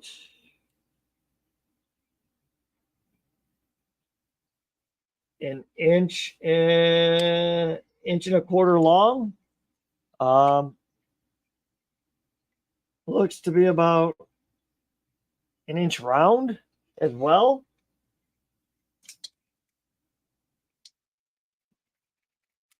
Can't really get in there to measure that without taking it all apart. There's no hobby shop around you that you could go there and just kind of match up some motors, huh? I mean, like I said, this one's got the it's brushed, but I mean, these things rip pretty good. So I mean, even if you have to swap over to a different brushed motor, So 3.5 mil. Yeah, I can't really tell what this one is. I mean, it might be about that. I can't remember. I've never really dug into these, but and I know when you go to look up online, they don't always tell you the dimensions of everything either. You know, so it's not like you go on there and be like, okay, yeah, this one tells me it's this, and it really just tells you what kind of motor it is, and never really gives you the exact dimensions.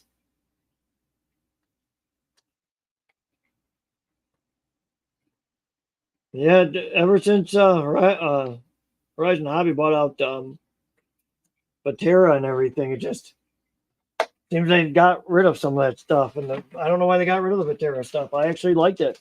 I mean, I've had a few of those trucks, and they keep working. You know, um, never had an issue with them. I was kind of upset when they stopped making them because right out of the box, I mean, they would crawl pretty good, in my opinion. Anyways, like I had a few of them, and they were always good. Let's see if I can find the right hole again here. So need that guy here. Need this.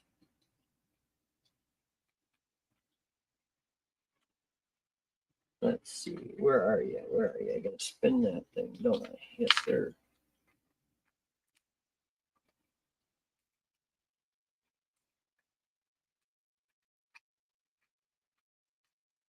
And we'll do this. Get the bearing back in there like this.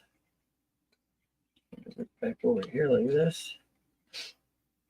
Then we are going to grab the small angle blade. It's a Dynamite Fuse 280. Oh, man. Wow. The old Dynamites, huh?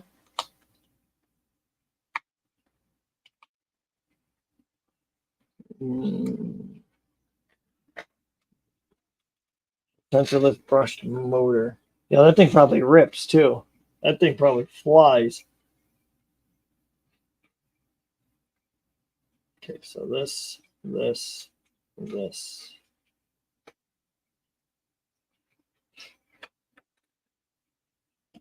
Okay, this goes in there, like so.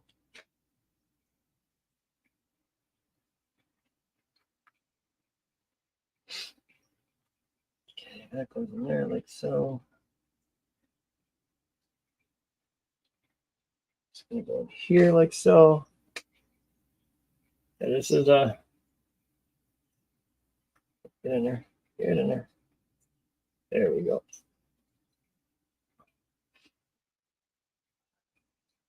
Yeah, that's telling you that's how these kyoshos are, man. That's why I like them. They just keep flying around with no issues whatsoever.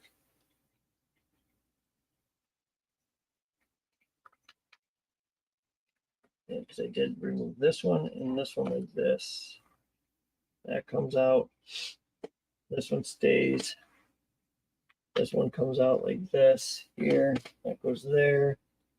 And then this one goes in here like so. Yeah. Tell you, that's why that's why I like these kyoshos, man. They and not only that, but I mean it's as ugly as the controller is and as big and bulky it is, I like the fact that you can control the throttle, the speed, everything. So if you want to just cruise it around, you don't have to worry about accidentally hitting the throttle and having it go 90 miles an hour. Donnie Bates. Donnie Bates. How you doing, buddy? Dude, I love these chassis. These are like one of the best chassis that I've ever really worked on, to be honest with you. I really do like working on these, especially when they're nice and clean too. That makes it even better. But yeah, yeah, definitely can't have these. Definitely can't have these things four-wheel drive. They weren't four-wheel drive from factory. And I don't want to be that guy that sits there and says, "Well, I mean, it could be custom made to be all-wheel drive in real life." Like, no. Yeah, they're really fun. They're really fun. They're really fun to drive too. The way they handle and everything. It's always had a problem with the gear getting worn out in a short period of time. It was too quick, but no, Yeah, that's what I'm wondering, if you could get like a nice brushed motor or something in there and still be able to rip it around and re-gear it and be all right. It got to be something like, there's got to be something around that's close to that.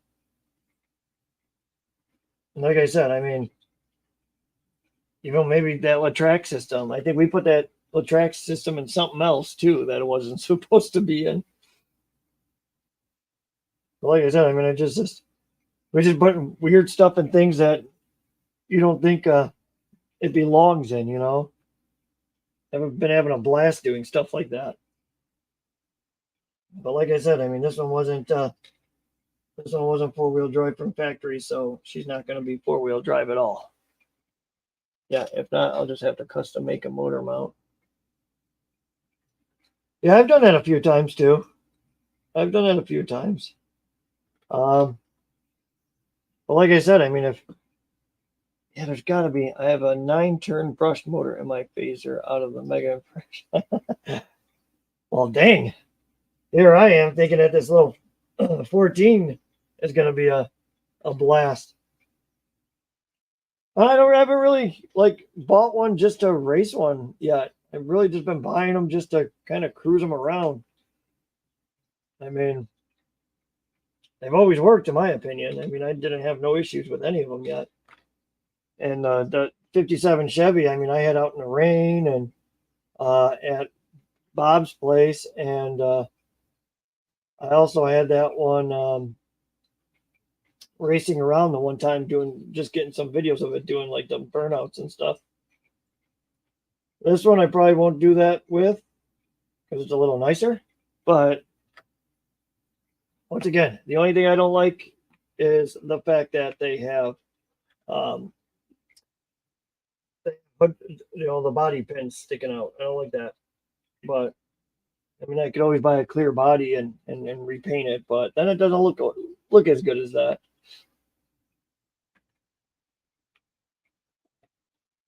Sometimes leaving things factory is just the way to go. And that's what we're going to do with this. Put it to factory and let it do its thing.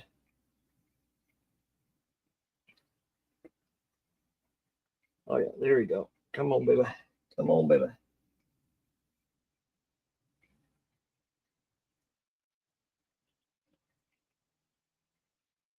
Hey Danny, you going to Chuck's tomorrow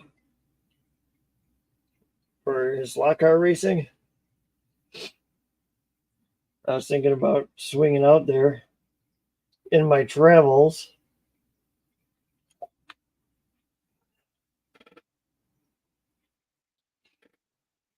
Oh yeah, come on, baby. That just happened. There it is. There it is. There it is. All right, there we go. All right, front end's almost. I have to work. I wish I could. It's a good time. Yeah, I'm gonna go there and pick on Chuck for a little bit. I know he'll like that. He likes to be picked on. He said. Yeah, I like Chuck. I like his energy. It's like matches well with mine. It's just continuous. He gets enthusiastic and excited, and that's really what you kind of want around you.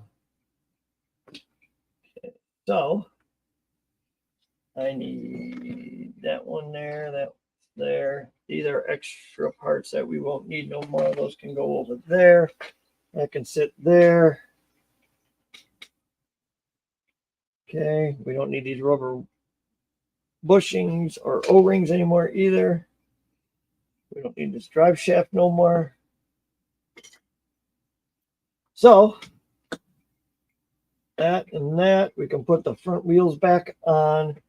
We can put the cover back on this here, like so. Yeah. Yeah, he's a ball of fire. He's a cheater, but he's a ball of fire. Definitely a ball of fire. Definitely one of the biggest cheaters I know. Um, he, yeah, I don't really race the rallies. I don't know why.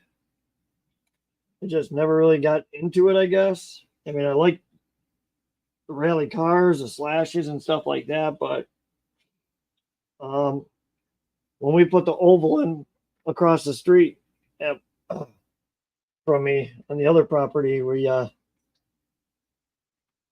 probably gonna have a good time over there. I'll tell you. A couple little bumps that we can remove so that the Tamiyas and everything can run on there too. So I'm hoping a 40-foot straightaway as well.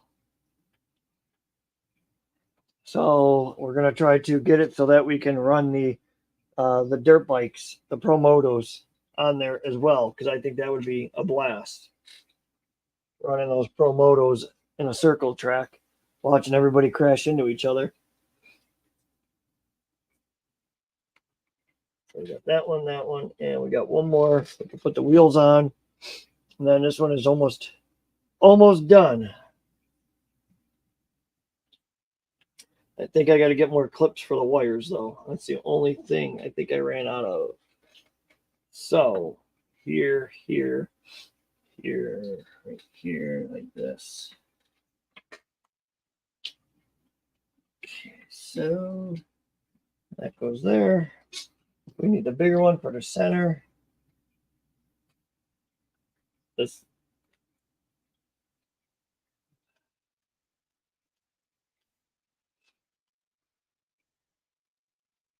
Okay. Smooth as can be. Okay, so now we're going to put that back on. What, Danny, what phaser you got? What body's on yours? Can't remember. I haven't been to the rallies in forever.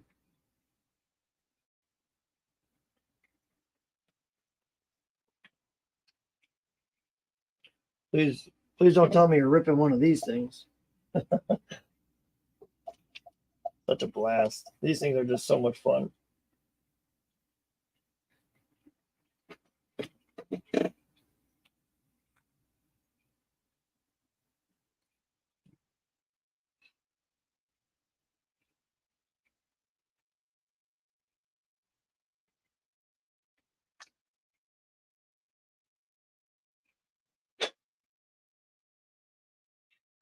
Okay.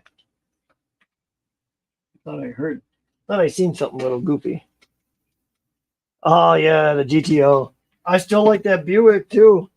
I just can't believe they didn't make it so that you actually have to use your fingers to open that the headlights. I don't like that. So I'm still thinking of buying one so that I can design something that will allow you to use the controller and open that little bucket. But yeah, I think she's gonna be just fine now. Just fine. And the silver GTO is nice. So let's power this back up. Make sure nothing goes flying off, nothing breaks. Okay, that. Where do we got? There he is. Okay, so let's just make sure nothing breaks on this thing. We'll power her up.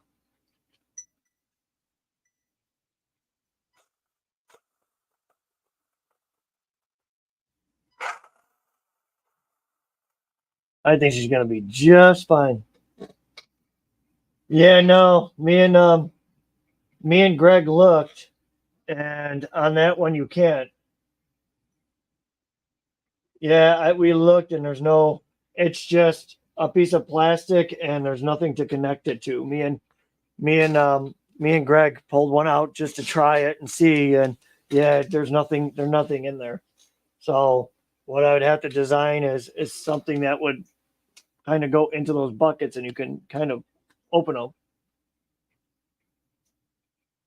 Yeah, I know you can. I know you can on what was it? Yeah, that's man. Me and Bert were just talking about it the other day too. Shoot, I can't remember. Yeah, I can't remember, but I know there was one that you can add that option to. This one is just not that one. So literally there's like nothing to connect at all to it. So we know this is good. This is good.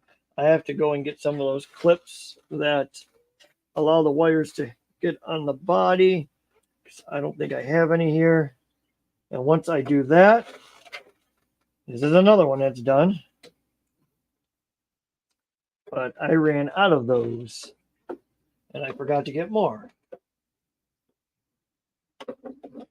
But this thing is, yeah, I think that's a sharp looking truck. Definitely a sharp looking truck. Another one that'll sit on the shelf for a nice, relaxing day of just cruising, which is what going to drive me crazy. I can't remember what it is. I can't, for the life of me, I can't remember what it was either. But I know there was one that you could buy that whole mount thing in the front and put the little servo on it, and it will open and close them. Because I think it hooks up to channel 3 on this, which is, you know, that.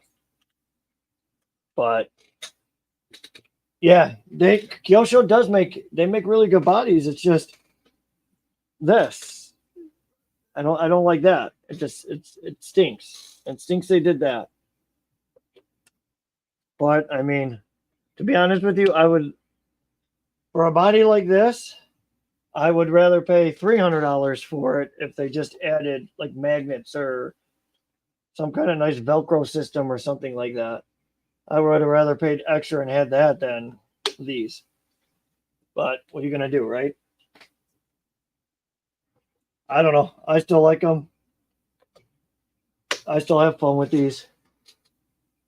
Oh, they would have to. They would have to keep up with the competition, because everybody literally is changing to clipless mounts and stuff. So you would think they would catch on. Yeah, you would think they would definitely go and catch on. I mean, it won't be too hard either to do one. It just stinks because to buy a body like this without the clips and repaint it, put all the chrome stickers on it, and to get it this clean would be kind of difficult. Because like everything is, like the only imperfection I see on this is where they had to go around the window. Other than that, like it's perfect. Like there's really no other chrome or anything that is peeling or coming undone. It's literally just up in this window. So for me to try to get this thing 100% perfect, again, it probably would be pretty tough. But the only thing I'm going to do is I'm going to try to find an interior for this one so it looks good. Even Traxxas changed. Correct. Like, I love it on the... Come here, you turd. Like, I love it on the Raptor. Like, it just makes it look so much better without having any body clips. You know, it's... And the thing's stout, too, you know? You can throw it away. So, yeah, I think this is going to go back on the shelf. Actually, it's going to go back on the... which I'll show you guys. I mean, I can't really take the camera, but I can move it. Dude, that Raptor looks so good. I gifted my cousin a blue one because you know, we always wanted Raptors when they first came out. We were too broke to get them. But yeah, these Raptors are solid. These Raptors are solid. They look good. The black, I gotta say, I have to say the black one is definitely a better choice, in my opinion. But that blue in the sun, the way the metal flake comes, oh man, it looks good. But it shows the scratches more than the black for some reason. I have no idea. Yeah. That's why I waited for the black edition. I'm like, I waited till Fields was able to get them, and I'm like, you know what? Just pre-order it, and it is what it is. The red I didn't care for. The blue, like I said, I love the blue. It's just when my cousin started driving like me when we went out, um, he was scratching it up, and you can, for some reason, on black usually you can see the scratches. The blue, like I seen the scratches more. Um, uh, yes, I have a weird taste in vehicles. I really do. I have. I don't really have a particular favorite.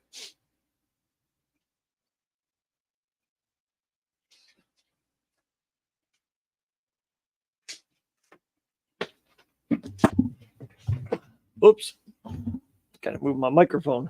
Um, I'll try to move this over so you guys can see what. Let's see here. So, Danny, that's I don't know why it's not focusing over there, but as you can see, we have um, some 24th and 18th scale course for inside. We are working on, let's see here. That is the start of the garage. It's going to have a roof over it. It's going to be an outdoor, indoor kind of shop. Underneath is going to be like a little scale town. You can see I have 5 million controllers over there. But after that is built with all the construction equipment, let me see if I can, hang on. Let me see if I can try to do something a little better here. I know you can't really. Let's see here. So let's go concentrating on that spot. So yeah, as you can see, I nerd out pretty good over here. But yeah, the shop with the lift is going to have a second story where everybody's going to hang out. There's going to be a little toy flat screen TV on there that's going to play YouTube stuff. It's going to be like a meeting area, and there's going to be a roof above it and everything. So it's going to be pretty neat. Outdoor, I have a rock face tile for where the brown section is, and where the other 3D printed lift is. That's going to be overhanged. But once the construction site is done over there, where you can kind of see where the wooden pieces are, once that's all done, we are going to reorganize the floor so that we can run those little, hopefully I can get this back in the same spot. Let's see if that works. So after that is done, as you can see, I have crap everywhere. Yes, flat screens on the. So this is literally my shop that I will be working and building a lot of stuff. Oh, that. Okay. So yeah, we have like 14 pieces of construction equipment here, I think. But underneath that little scale, I think I'm crooked a little bit. Underneath that little scale garage, there's going to be like a little town because we want to be able to race the little.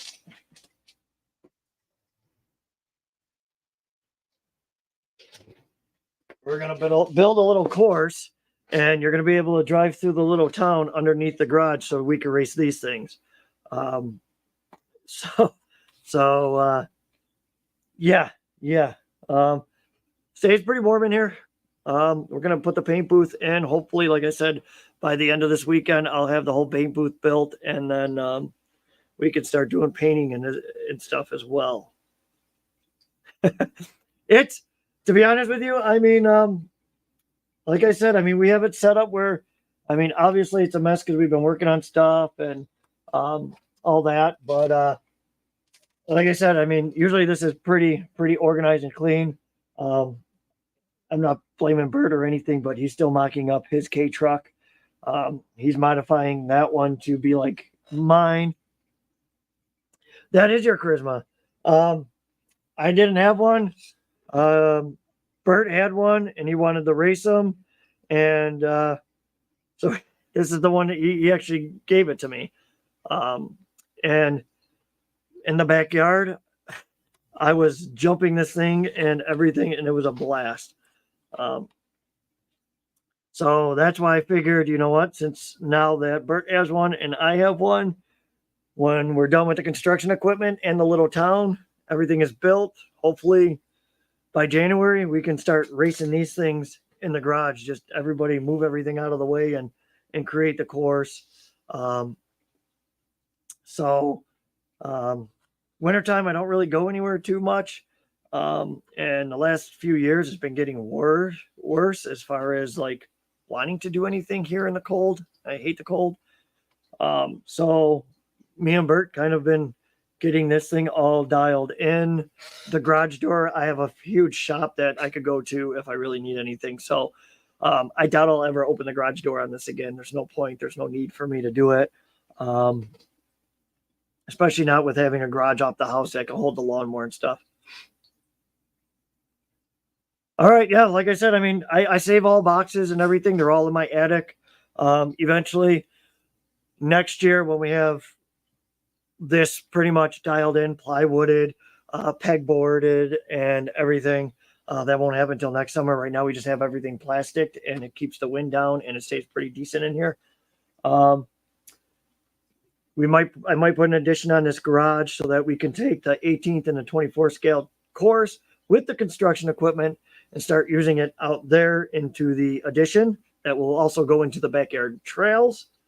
So when that's out, we're going to do the same thing. We're going to put the foam mats down, and therefore in the wintertime, we can run these things like full bore in here. So this year we're just building and playing and getting ideas. But like I said, I would like to do the addition onto this garage so that all the 18th and 24 scale and 110 scale can stay out there for the winter and we can play. And then in here, just race a bunch of little stuff like this, as well as possibly put in a raising and lowering HO scale slot car track. I can't fit the drag strip in here, which I wish I could, but I might put that in my other shop. So, because that's 40 foot long, and I think the drag strip is 22 foot, but I also want to do a return lane as well. So just trying to find things for the winter to do. We also want to race things like this.